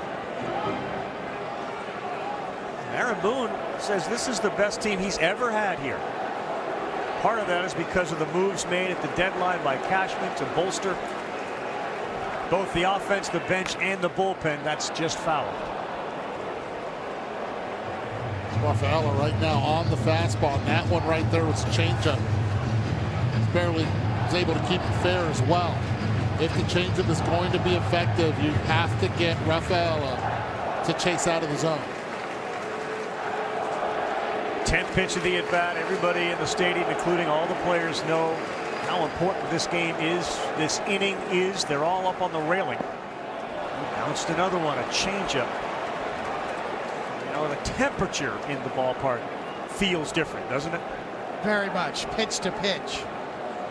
Everybody in here is sitting on it. Weaver trying to get Rafaela to chase. Just, and he does chase quite a bit, but you're either too high or too low. You got to make it competitive. 3-2 to a base running threat if he gets on.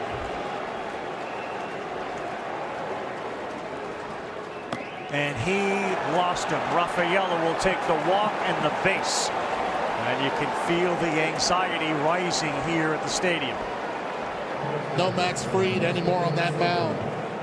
Rafaela with good speed at first. One out. You have to always be aware of what Alex Cora can do pushing the buttons. There are the numbers for the bullpen overall this season with the ERA over 5. They leave Sogard in, the second baseman, to hit. And ball one as Fernando Cruz's intensity is ramped up in that bullpen. Well, you got Yoshida on deck. He's had a very good finish to the season.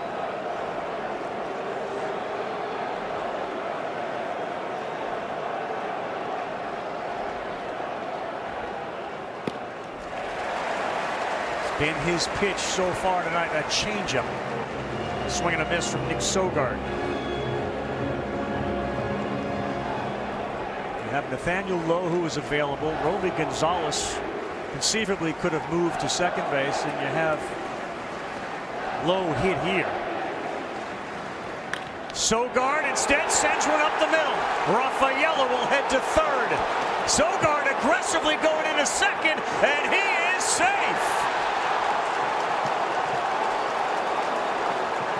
Second time that we've seen Nick Sogard take an extra base. One on a fly ball to center field and a tag up, and here on a single to center field. You talk about coaching right here. Rafaela easily will make third, but as soon as Aaron Judge gets the ball, Jose Flores at first base is telling Sogard, you got to go. Challenge that arm. He did, and he was able to make it to second. The best coach you have is your own self.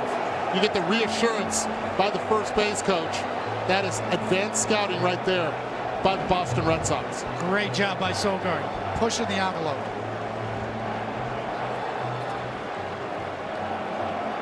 I didn't pick up, how close were Grisham and Judge when they picked the ball up? No, that was Judge's ball all the way. Well, knowing Alex Cora the way that we do and having seen him manage for the years, you got the impression that when they got freed out of the game, he would go up and down and say, now we go. And that's his stint, now we go. And they certainly have done that. He leaves Sogard in and he delivers. Second and third after the meeting. You mentioned Yoshida will be the pinch hitter for Boston. How you playing the infield, Eduardo? You got to play back right here. You play the corner in Caballero. The rest you play back. You're at home. You have to at least concede the run and get the out.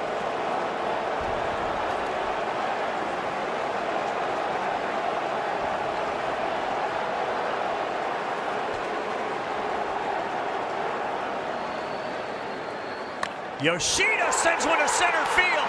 Rafaela's going to come in. Sogard to the plate. Masa Yoshida delivers. And Boston now leads it 2-1 as they get to the bullpen and Luke Weaver.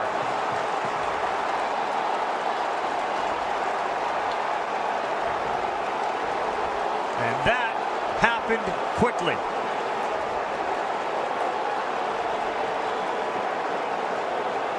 Nick Sogard's aggressive base running and the send from his first base coach put him in position to score on a single. Fastball up, Yoshida ready to hit. He's been on fire to finish the season. Alex Cora had that wild card sitting on the bench, being ready to hit.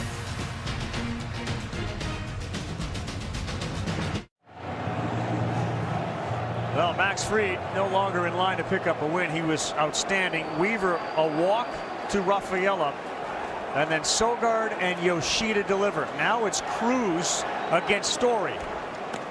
Boston on top 2-1. It had been so quiet thanks to Fried, and it all changes here in the seventh.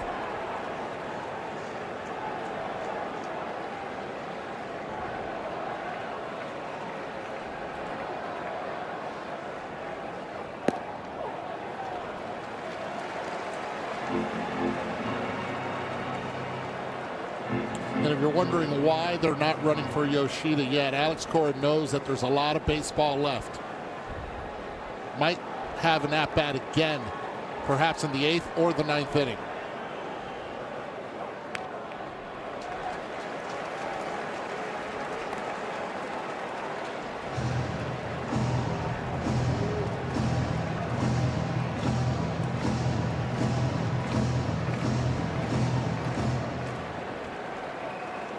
Fernando Cruz now on the mound, a splitter and a four-seamer.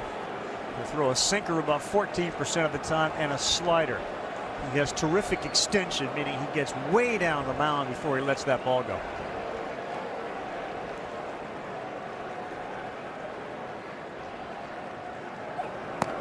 That's high. This time of year, you talk to the managers, it's about the circle of trust, right? I mean, who do you trust in your bullpen? And it felt like this was a big litmus test for the Yankees. Weaver was the first man in. He couldn't get it done. Now it's Cruz's turn. And Story gone there. 94-mile-an-hour fastball. Let's go back to the Yoshida plate appearance. Well, first pitch swinging right there. You can see it's belled high and it's just drilled right back up the box. Oh, there's a game plan to Boston and a comfort zone to all these players as well. They know what lineup is going to be presented with a left-handed pitcher up and a right-handed pitcher. These guys are ready to hit off the bench. Yoshida missed nearly 100 games. He missed the first 93 games of the season. He was dealing with a right shoulder labral repair surgery. And he had safely in 8 of his final 9 games. Since the 19th of September, it was batting .368 with an OPS over 1,000.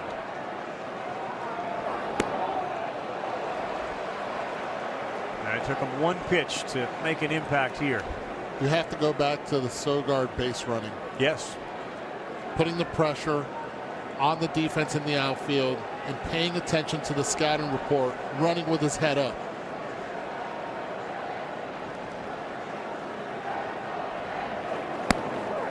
Ben's in there for a strike. Now on the other side, Boston's bullpen, especially in the 8th and 9th inning, with Garrett Whitlock and Aroldis Chapman, you could certainly make the case has been the best in the majors. Yeah, those two back-to-back. Chapman gets all the accolades, and rightly so, but Whitlock has been lights out too. Bregman swings badly and misses there. Does Crochet come back out for the 7th, and then Whitlock, and then Chapman, because Whitlock is available for multiple innings if they go there. Remains to be seen, and the reason is there's a lot of left-handed bat with power sitting on that bench, ready to hit for Aaron Boone. Bellinger will lead things off, so you'll likely leave Crochet in.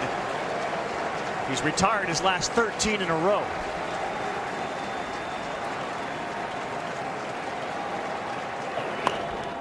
Out of play.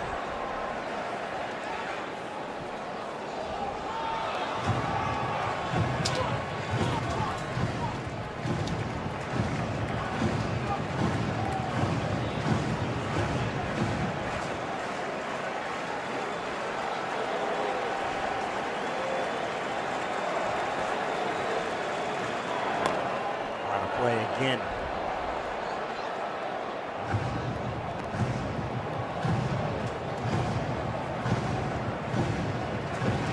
All right, Coney, as a pitcher, Crochet's been sitting since about 7:48. It's 8:10. Is that a rest for him, or does it create a situation where he gets a little tighter? I think he'll be fine. Okay. To tell you the truth, on a kind of a warm night. Maybe different weather. Yep. Colder weather might make an impact, but I think he's enjoying watching his team hit right now. I'm sure. 8 minutes ago, he was losing this game. He's feeling a lot better and looser right now. 3-2 to Bregman. Runner goes. That's inside. And not a good start for the Yankee bullpen here in game 1 of this wild card. Weaver with a walk, and now Cruz with a walk, and 2 men on. And it looks like Nathaniel Lowe is going to pinch hit for Romy Gonzalez.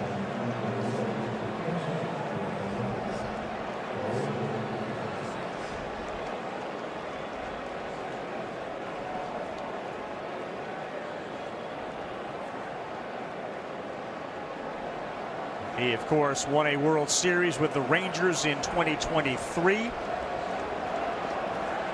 a whole bunch of postseason experience. He's hit safely in 11 of his last 13. Yoshida delivered a pinch hit. Can Lowe do the same thing? Swings at the first one, golfs it to right. Judge back. He's there to make a great catch. Not an easy play for the big outfielder in right field. Like Yoshida, Lowe swings at the first one, and Aaron Judge makes the big play. But it was Sogard's base running, aggressive to get to second into the scoring position, and then Masa Yoshida getting all sorts of celebration.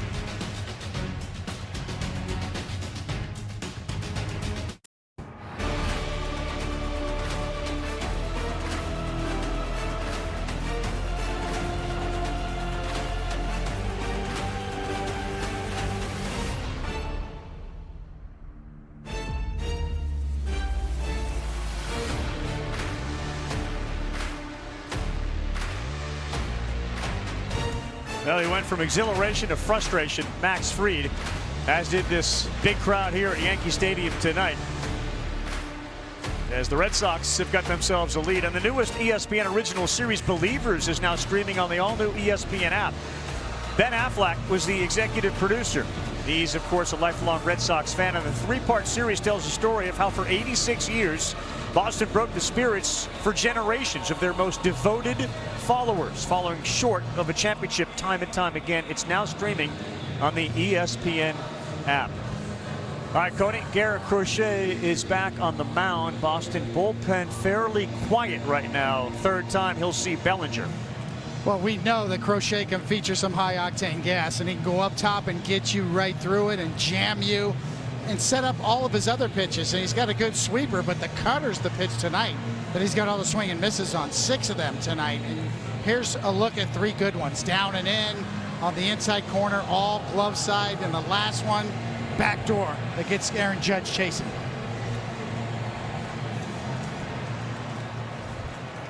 The great Bill Dineen and Smokey Joe Wood in 03 and 12. Here's Crochet to Bellinger. Swings at the first one, strike 1. Crochet's 95th pitch to Bellinger. Getting ahead again, 0-1.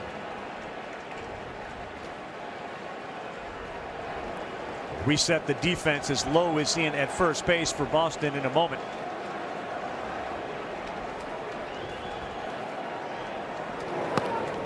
Misses there. Garrett Crochet tonight, 17 of 21 first pitch strikes.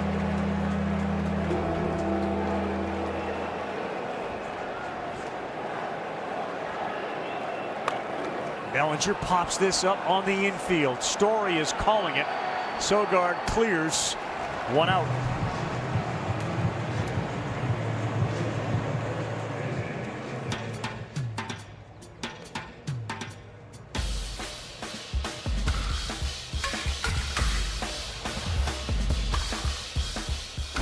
Where I am. T-Mobile now has the best network. How will you use it? Here's Stanton. Beats it into the ground. Bregman on a one-hopper. Takes his time and throws across the diamond. And Garrett Crochet is getting help by early swings. And he has retired 15 in a row. 20 for 26 in strikes thrown for that cutter. 15 straight batters retired since the Volpe homer. He's been getting the righties, he's been getting the lefties, but most importantly, by staying out there, he's keeping the big lefties on the bench as well. Strike 1 to Rosario. 57 total home runs sitting on the bench that usually play on a nightly basis for the Yankees. On pitch 100 for Garrett Crochet. Rosario, Bregman. 100 pitches, he's through 7. It took him 6 to get through the bottom of the 7th. And to this point, the Boston bullpen has been quiet, very quiet.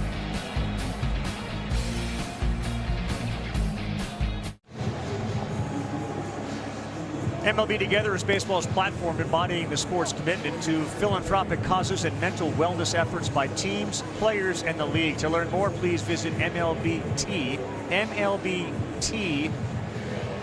and that spells the word together.com, MLBtogether.com. New pitcher on the mound, and this is Devin Williams. So they've gone through Weaver, Cruz, and now at second base, Jazz Chisholm. After Rosario made the out in the last half, they bring Chisholm in as Crochet has retired 16 in a row. And again, no one warming in the Red Sox bullpen. Carlos Narvaez against Williams. That's ball 1. Well, Luke Weaver really struggled out of the pen for New York. They had, behind Max Fried, kept the Red Sox scoreless into the 7th inning. He came in, Cruz, and now Williams in a 2-1 game. Only 3 hits allowed from Garrett Crochet to the Yankees. Yeah, walking Rafaela in that inning for Weaver was the real key. And a hard guy to walk. 3 balls and no strikes to Narvaez. And I think it's going to get lost if this game ends this way, but that was a heck of a play by Judge in right field to keep this game close.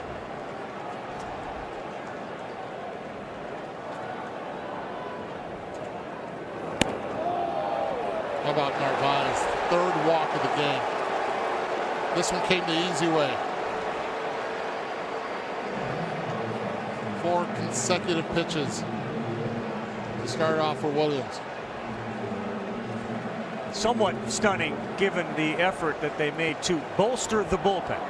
That was the move,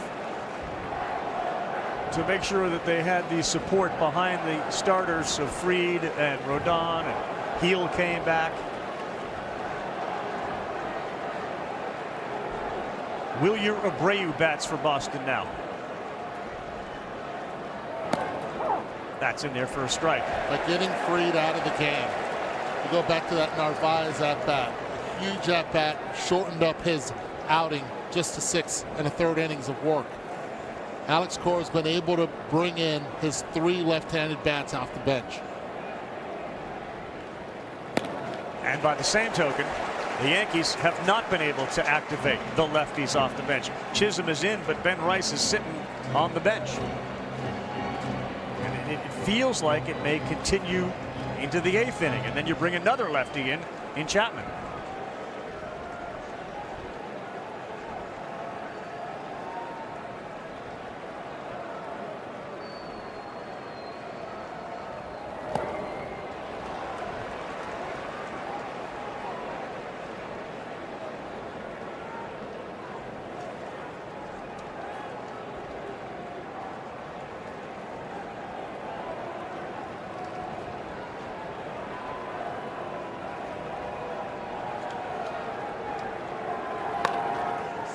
Popped up and playable.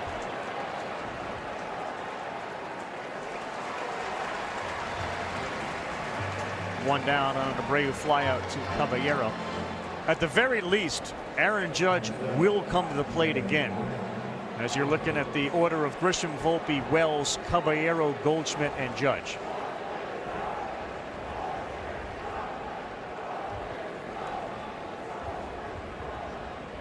That guy has become a weapon.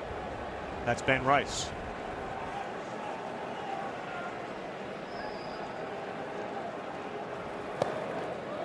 If you're looking for a matchup for Ben Rice, it has to be Whitlock. It's probably not going to be Chapman, to your point, Carl. Probably let Goldschmidt hit off of Chapman if that matchup happens.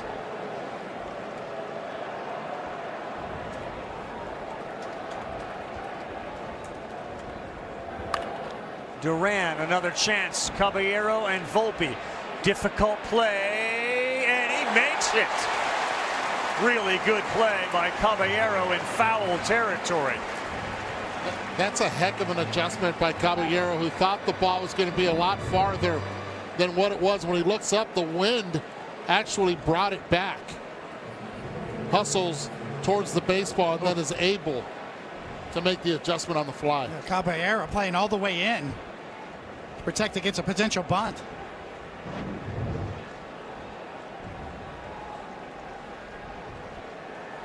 Got to cover a lot of ground. And now Rafaela scored the first run. It was his walk. It was an 11 pitch at bat that got it started for Boston.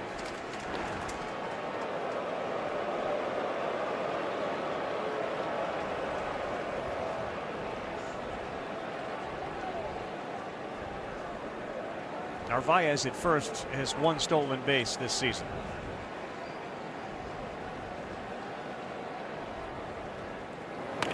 Rafaela, a jam shot. Bellinger right there, and 3 flyouts for Williams. Crochet's retired 16 in a row and thrown 100 pitches. Is he coming back? About 40 minutes from now, it'll be our last game here on Wild Card Opener Day. It's the first game between the Reds and the Dodgers. Dodger Stadium, Chavez Ravine, Shohei Ohtani. They haven't announced a starter if there is a game 3, but with an off day, it feels like he would likely be the starter. Ohtani dominant, like those 2 guys. Fried out of the game, Crochet back on the mound. As now Garrett Whitlock begins to loosen up in the Boston bullpen. First man, Crochet gets, With a big swing is Grisham. Greg Breslow pulled the deal in December, getting Crochet from the White Sox for some coveted prospects in Kyle Teal and Braden Montgomery. And this is exactly why you make a deal for someone like this, or why you spend the money on Max Fried. Chapman and Whitlock warming. Those two guys so far in this regular season have been phenomenal. Yeah, Carl, from the first day that Crochet joined the Red Sox, he embraced the responsibility that comes with being an ace. He talked about wanting to pitch in big games in the American League East. He's been everything that the Red Sox had hoped for. 2-1. 2-2. It's interesting. Junior Valentine, he may say what the call is, but for the crowd here, they don't know, so it looks like it's a delayed call, you know, and they react that way. But he seems to communicate to the hitter and the catcher what the call is, so it's 2-2. Grisham, Volpe, Wells. He's gone. Crochet, 17 in a row, 8 strikeouts. You talk about lanes, and Alex Cora understands what a lineup configuration looks like and how to manipulate, not his, but Aaron Boone's. Crochet continuing to just deal, but it's Alex Cora that understands that there are 2 lefties to hit this inning against Crochet. And I misspoke. 10 strikeouts, 8 of them since the homer, 10 overall, and 17 in a row retired. The guy who got him was this one right here, Volpe, with a homer to right in the second. Tries to check, that's too far.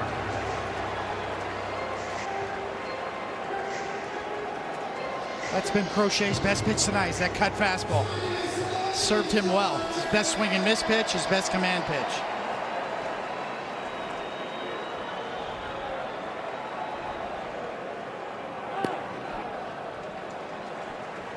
Still throwing with that velocity. He takes a peek over his shoulder to look to see what the numbers were on that pitch. Does Crochet. Back up the middle. Story can't get it. Volpe is aboard.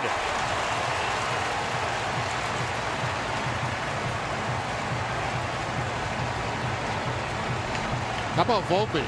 0-2. Works it to a 1-2 count before he gets the base hit up the middle. And most likely this could be Crochet's last hitter in Wells. Pitch stays up.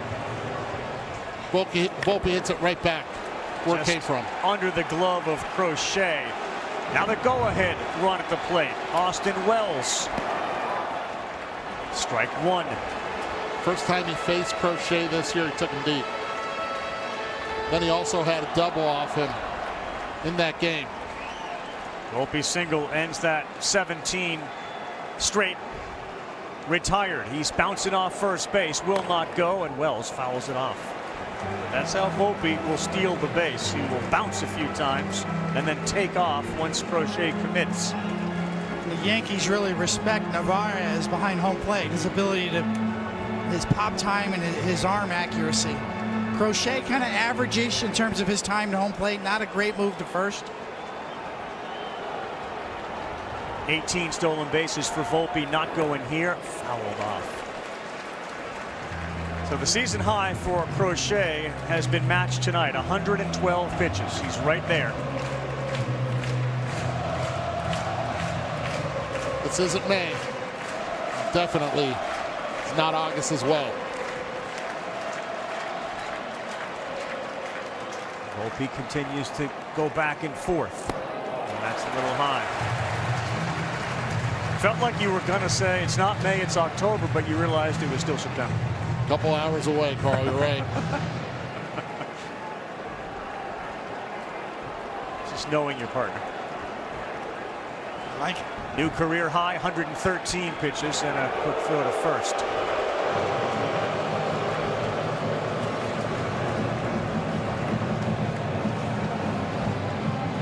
The atmosphere you'd expect at Yankee Stadium for a playoff game. 47,000 plus. Waiting to explode. Volpe goes, swung on and fouled out of play. He got a good jump.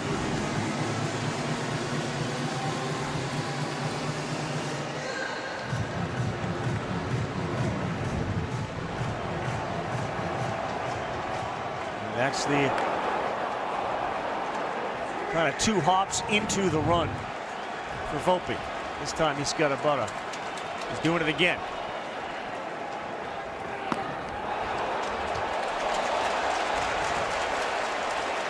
That was close. Narvaez set up way outside. See the kiss right there.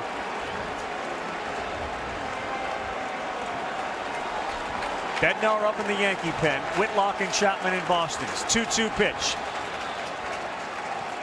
Volpe not going. That's way inside, and you wonder if Volpe is having a little bit of an impact on Crochet.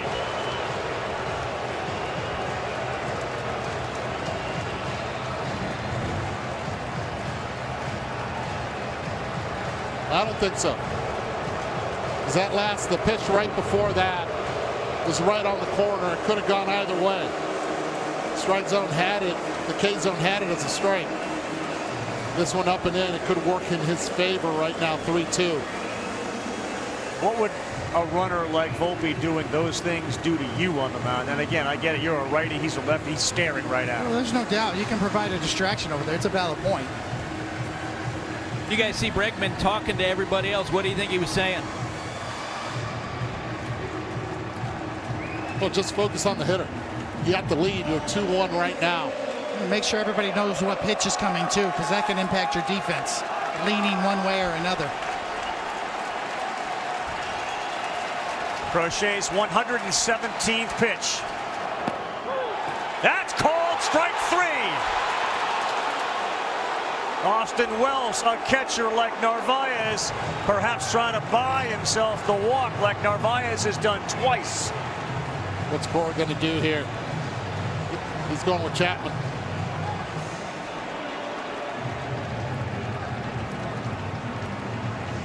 Crochet's night over, 11 strikeouts. Chapman coming in.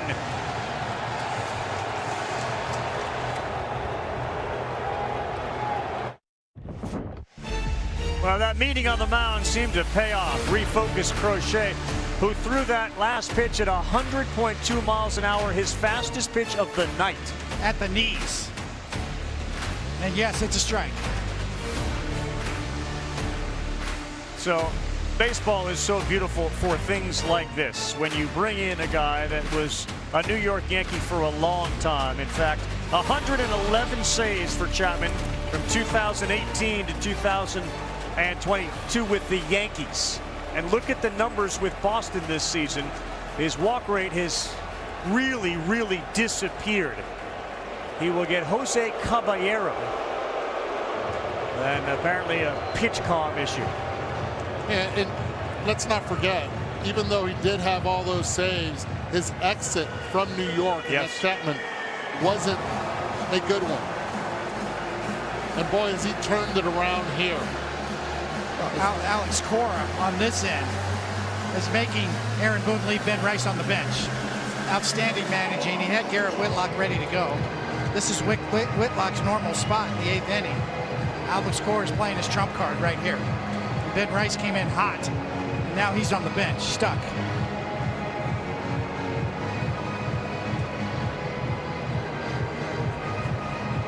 One of the things that Eduardo, you and Buster had talked about, the pitch calm for Chapman is a little different than most pitch calms. Explain. It's different. It clicked. Had a conversation with him earlier in the year. He said, look, it's not anymore fastball away or fastball in.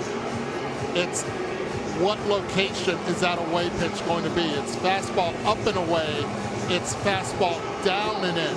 And what that does psychologically to him, it allows him to hold on to that ball just maybe a little bit more so he can pound it in and get more spin and rise. Something that has really worked for him this year. He's worked with the ground. There's a beautiful article today in The Athletic about how he's worked from the ground up during the offseason to get to this stage right now where his control is better than ever. simplifying things. You know him. I mean, what do you think's going through his mind in a situation like this? I think he feels like he's in a groove. And now he's got a matchup against Jose Caballero that I think doesn't really even phase him. He's going to go right after him.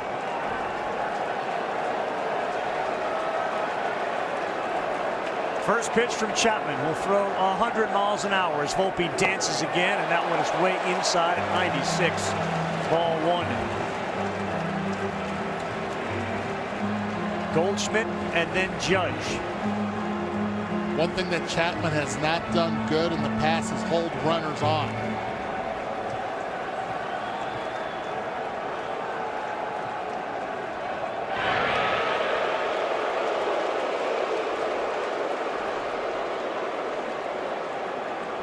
This is back to your point, Carl, about being distracted on the mound by somebody jumping around over there.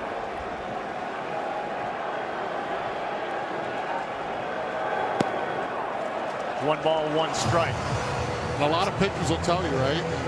The hardest thing to do as a reliever is to finish a high leverage inning, sit, and then go back out to close out the ninth. That's what Alex Cora is asking Aroldis Chapman to do. Only one time this year has he thrown more than one inning. As Volpe gets back. You guys notice that his first 2 fastballs that he's thrown in this inning, 96 and then 95. That's below where we've seen Chapman for a lot of this year. Mara saying, you got to come to me now. That inning and a third came July 23rd against Philadelphia. It's missed off.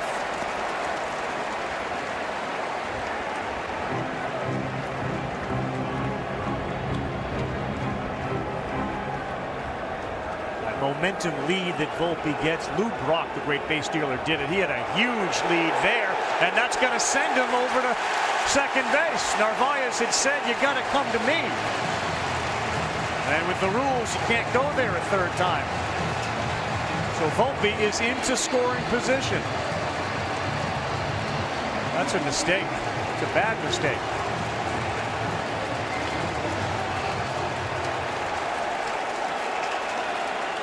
I'll tell you this, by this time you usually see Aroldis Chapman lathered up. Not sweating as much as we're used to seeing him sweat. Crochet was so dominant. This is the first time that the Yankees have had a runner in scoring position since the first inning.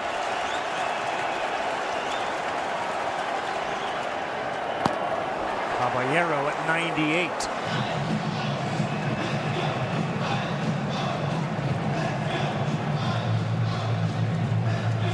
The outfield had to come in a couple steps. They were playing deep, no doubles. Now you come in a little bit more because of the speed of Volpe.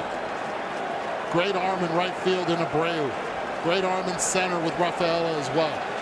Not so good in left.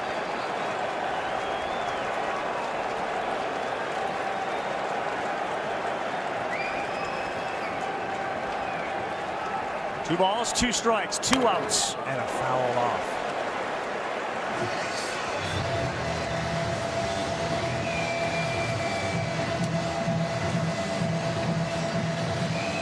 Chapman's got a slider and a splitter that he can go to if he wants to try for a swing and a miss.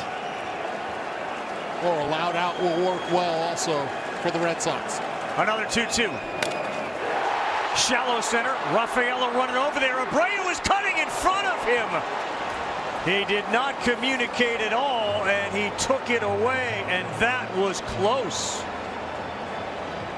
Almost disastrous. Got the best defender in the world in center field, and Abreu comes and snatches it right in front of him. Lucky.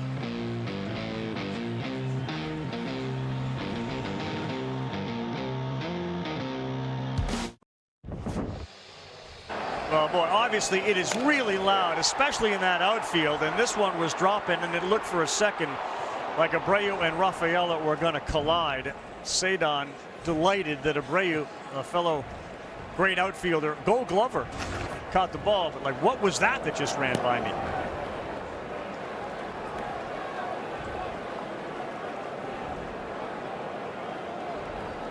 So we go to the last. The Yankees will have Goldschmidt, Judge, Bellinger up in the 9th.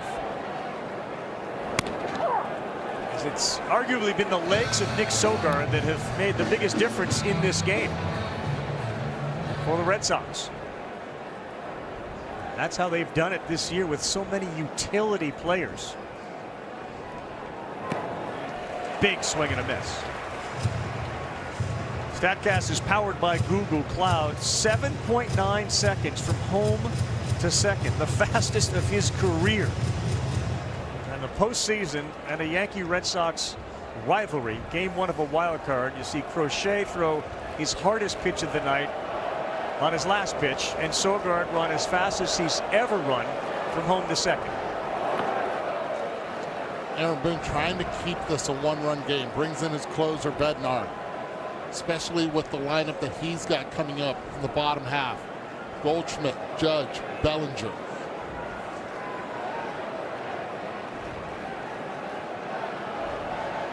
Two of the Red Sox 6 hits from Sogard tonight.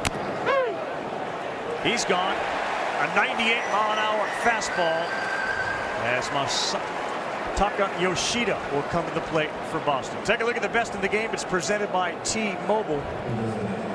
Pinch hitting, first pitch swinging, Masa Yoshida. He was the one that plated Rafaela and Sogard from second base. That gave the Red Sox the lead and put a big smile on his face. Yep, right before the Sogard base running.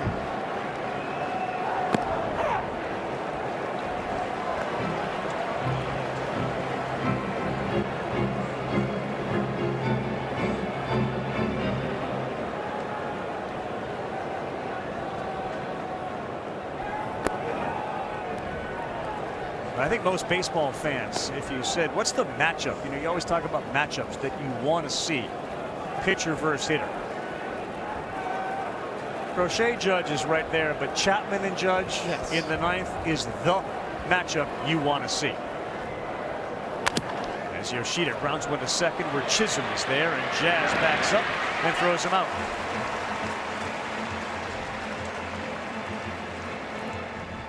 Heating up a postseason snack? Just tell Siri, set a timer for 10 minutes.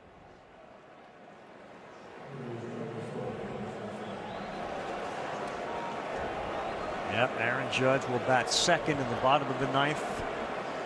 At the top of the Yankee order up against Aroldis Chapman. But first, it's Trevor Story. 3 strikeouts and a single. And that's going to get into left field. So Trevor Story picks up his second base hit of the night. It's been feast or famine today. 2 hits, 3 strikeouts, and now you got speed at first base with Bednar on the mound. Be surprised if he tries to get the second quickly to give Alex Bregman an opportunity with a runner in scoring position.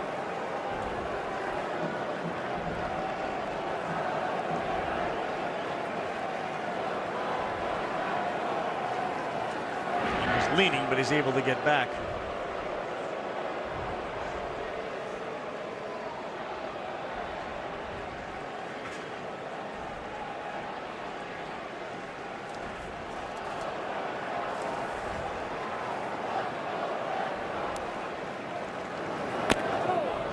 Bregman has reached twice tonight with a single and a walk in his 100th career postseason game. All he's known is the postseason. When he came to Boston, and there were other options, obviously. Detroit was very much involved down to the wire. It was to get back into another postseason. Got to keep an eye on Story. That's the second disengagement there. He was 31 for 31 one time this season. Consecutive stolen bases until he was caught. Ended up the season with 1 caught stealing. He's off. No, he's back as that ball is popped up. He is the opposite of Volpe. He doesn't get that bouncing start, but he'll take 3 or 4 quick steps as if he's going, and he got back. Good job by Bednar, though. He changed the time. Not on the leg kick, but just on the set. Nathaniel Lowe is on deck. This time he is going outside to throw down, short hop, tag put on, safe. Nice job by Jazz Chisholm on the short hop to get it and slap the tag down. And the call at second base on the field was safe, and the Yankees will now look in their video room. And watch where he slides with that left oven mitt to the outside part of the bag.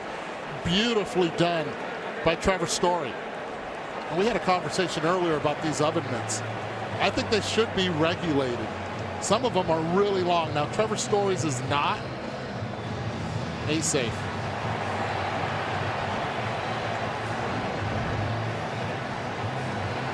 But we've seen these sliding mitts that are just ridiculously long in a lot of runners in Major League Baseball. I would take a look at the replay review. It's powered by Zoom. A number of angles. This may not be one that requires a whole bunch of angles. Now, Coney, is this more of a strategy to keep Chapman on the bench a little bit longer, knowing that he was safe at second base? Just got, you know, the game's this far along. You're in the 9th inning. You might as well use your challenge. But yes, to your point, you know, if a byproduct of that is, yeah, Chapman's got to wait a little longer.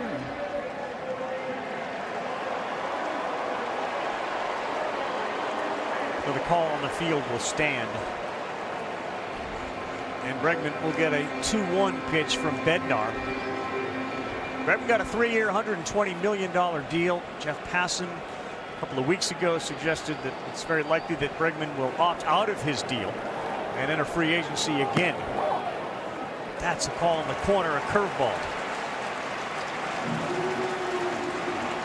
But a massive run out there given the batting order for the Yankees coming up in the bottom of the 9th.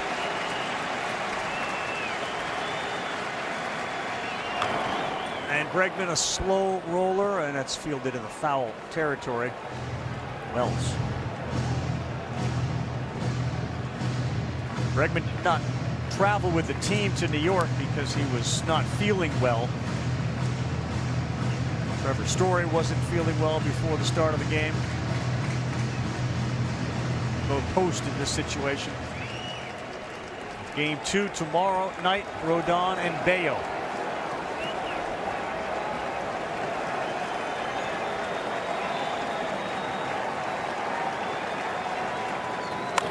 And Bregman down the line. That's a fair ball off the wall. He'll head to second. He will be in there with the double and insurance from Trevor Story.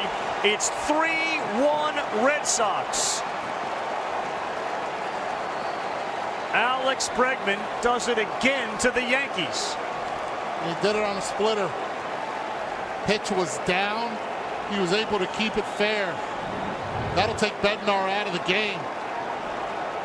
Use his legs to go down and get it. The ability that Alex Bregman has to keep this ball fair, absolutely awesome. Cleared the hips. That head stayed true through the zone. Fair by a lot.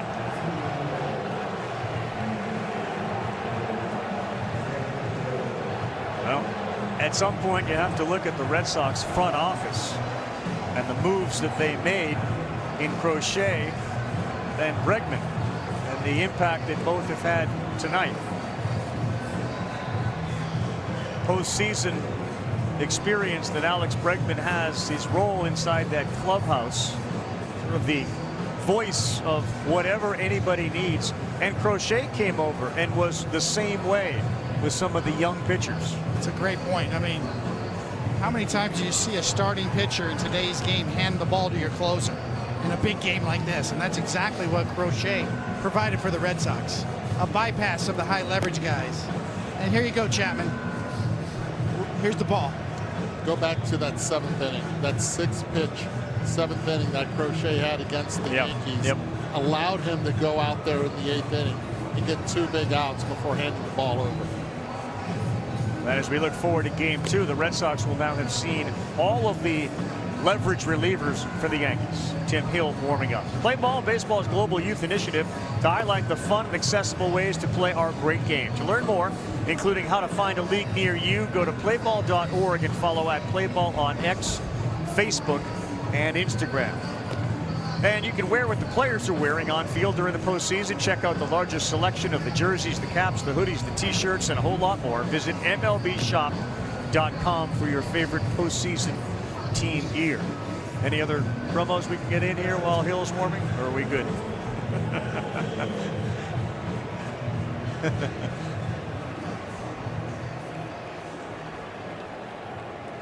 Well, disappointment, and it's the bullpen again for the Yankees. And that certainly was one of the main storylines coming in. Bregman with a big lead at second. Lowe swings and misses at that one from Hill.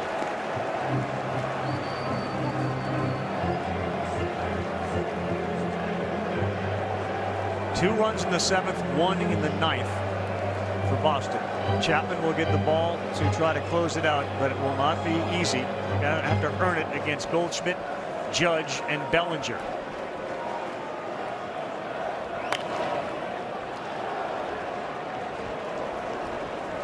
Will there be any questions about taking Fried out? Ready for 99 pitches? Absolutely. There's a question with nobody on base. 102 he threw.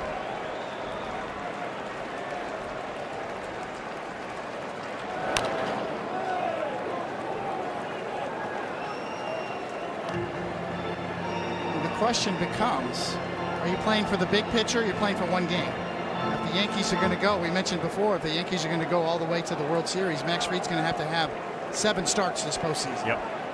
So do you push him that hard in the first one?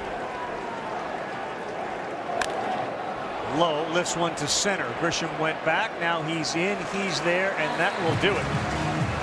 But it's Alex Bregman that delivers the big hit, which gives the Red Sox a little cushion. Instead of 2-1, it's 3-1. Goldschmidt, Judge, Bellinger, bottom 9, game 1 of this wild card series.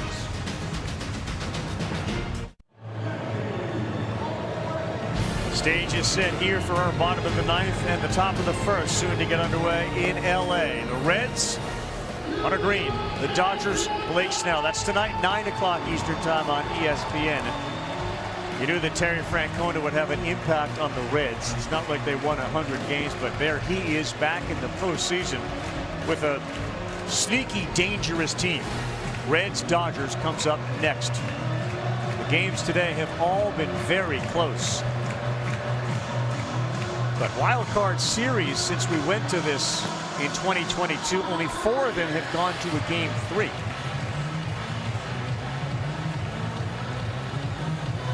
Red Sox try to go up 1-0 in this one. As Chapman gets set to deal with Goldschmidt. Look at the numbers for Goldschmidt, Judge, and Bellinger against Aroldis Chapman. Goldschmidt is 2 for 12 with 4 strikeouts. Judge is 1 for 3 with a K, and Bellinger is 2 for 8 with a double. Yeah, but this is a different Aroldis Chapman, right? Yeah, that we've seen this year than in the past. The presence, the confidence, and the way he attacks the zone this year has just been unlike him. Goldschmidt is a massive at-bat with Judge in the on-deck circle, and that one almost hit him. Had a Major League manager this year tell me the best pitcher in baseball, forget about how many innings they can't throw him at, is on the mound right now from what he saw this year.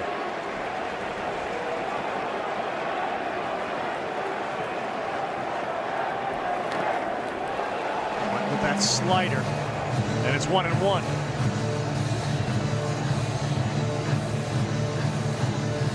Aroldis Chapman, we saw him before the game throwing the outfield. He's just physically different than most pitchers. I mean, he's 6'4", 235, seemingly carved out of granite. And he is getting better as he's getting older. Well, think about when the Texas Rangers, and he was on that team when they won the World Series. He was not on the circle of trust of Bruce Bochy. Not at all. 1-1. And Goldschmidt delivers.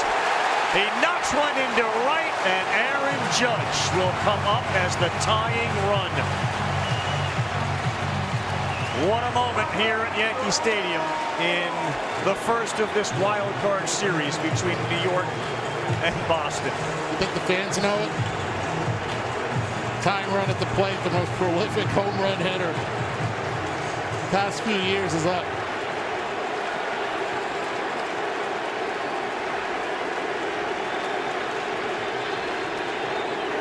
And Judge hits one hard up the middle. The Yankees in the bottom of the ninth have 2 men on and nobody out. And a great hitter against lefties and Cody Bellinger coming up. And this is unfamiliar territory now for Chapman. Said it earlier, high leverage inning.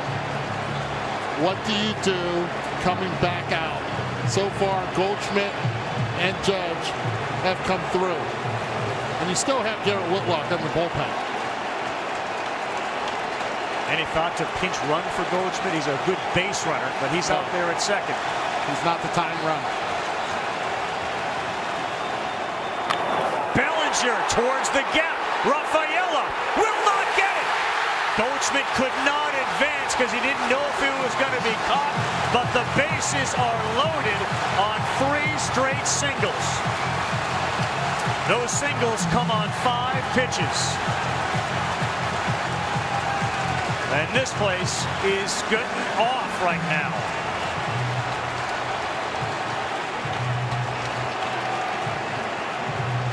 Andrew Bailey will come on out to talk to Chapman. There have not been many of these meetings with Chapman this year.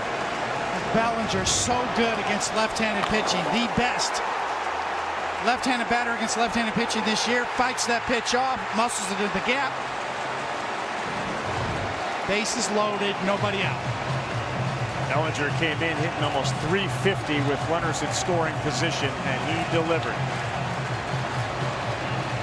And now it's Giancarlo Stanton time with Whitlock available but not throwing in the Red Sox bullpen. And think about, because if he gets Giancarlo out here, you got 2 lefties in Jazz Chisholm because he came in for defense for Rosario. 18 career postseason homers. They need 2 to tie.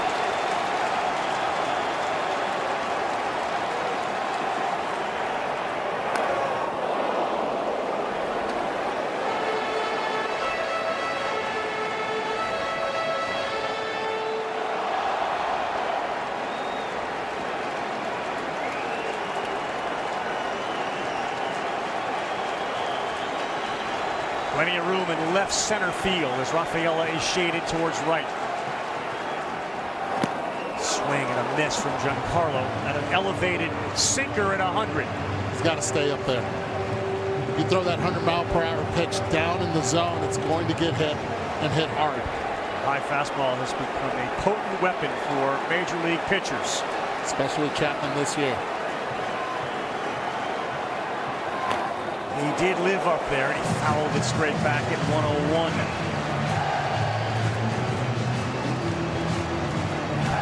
Goldschmidt's at third after a single. Judge at second after his single, and Bellinger is at first. Time called at the plate.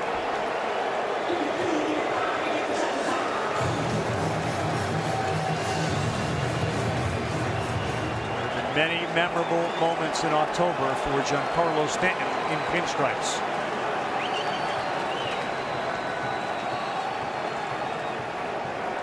Not there. Chapman went with a splitter, and Stanton is struck out the first out of the ninth. He's got 3 pitches he can go to, the slider or the splitter. You can see right here, the splitter down and away has Stanton way out in front. When you throw 100 miles an hour, that can happen. You speed him up to slow him down. Again, very good arms in right field and center field. Now Jazz Chisholm. 0-1 on a 100-mile-an-hour four-seamer. Didn't start against Crochet because he's a tough lefty. And Chapman's no picnic either. Came in actually when they were down. Not up.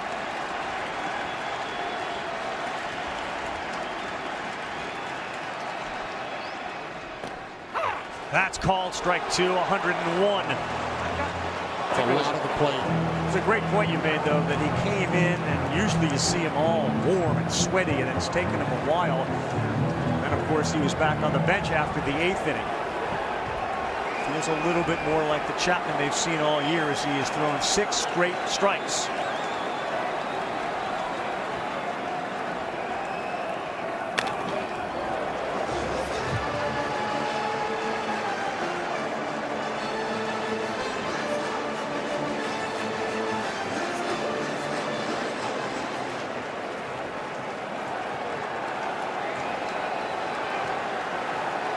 Those are the 2 guys that started. They were both outstanding. The 37-year-old lefty will not throw as Jazz calls timeout.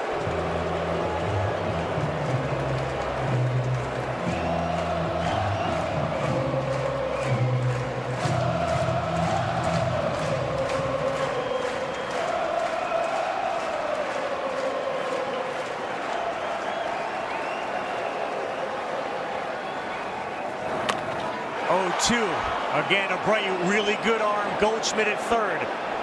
He will not tag as that throw comes in, and there are now 2 down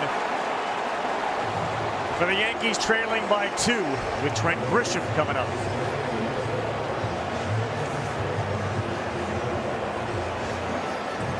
Advantage Chapman right here after having struck out Giancarlo Stanton. You get the 2 lefties. Something Aaron Boone wanted to avoid early on. And then late, falls again in Alex Cora's trap. Go back to the first inning. Goldschmidt and Judge each got a hit and then a strikeout and a double play. They each got a hit to start the 9th. They loaded them up, and now back-to-back outs. Grisham takes one just above the zone. Got a good eye at the plate. Doesn't chase much. Very slow and steady heartbeat. 571 average, bases loaded, and he swings and fouls it back. Chapman started off this inning throwing 95. Now it's 100 plus. It's got the lather working now, though.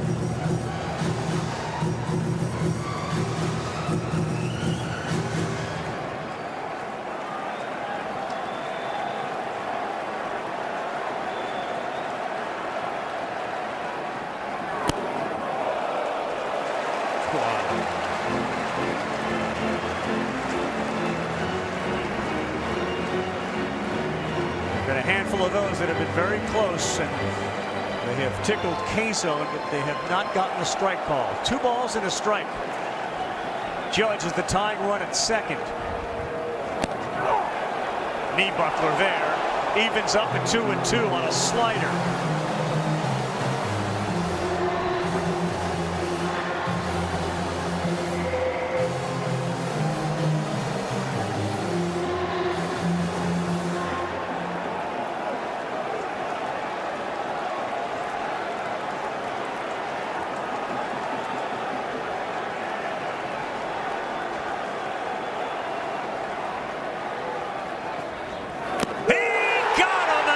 Sox rally from behind and take game 1 of this wild card 3-1. How about Aroldis Chapman? Bases loaded, no outs, strikeout, weak fly ball to right, and strikeout again, and then the patented pose to put the Red Sox up 1-0. Red Sox base running set them up. Sogard's base running set up their inning. Chapman at the end, amazing. Crochet. Professional outing tonight from Garrett Crochet. In the end, we talk about execution. Alex Cora's game plan was executed because Crochet stayed in the game and he handed the ball to this guy. There's something about elite starting pitching when you can hand the ball over straight to the closer. And Aroldis Chapman with the splitter, with the slider, and then el queso, la recta. Dominant. The arm of Garrett Crochet getting a hug from Cora. The legs of Nick Sogard. The pinch hitting of Masataka Yoshida. People give credit to the Guardians for their style. This was a very Alex Cora style victory as they take game 1 of this best 2 out of 3. For David Cohn, Eduardo Perez, Buster Olney, our entire crew. Thanks so much for watching. John Shambi has the coverage at Dodger Stadium.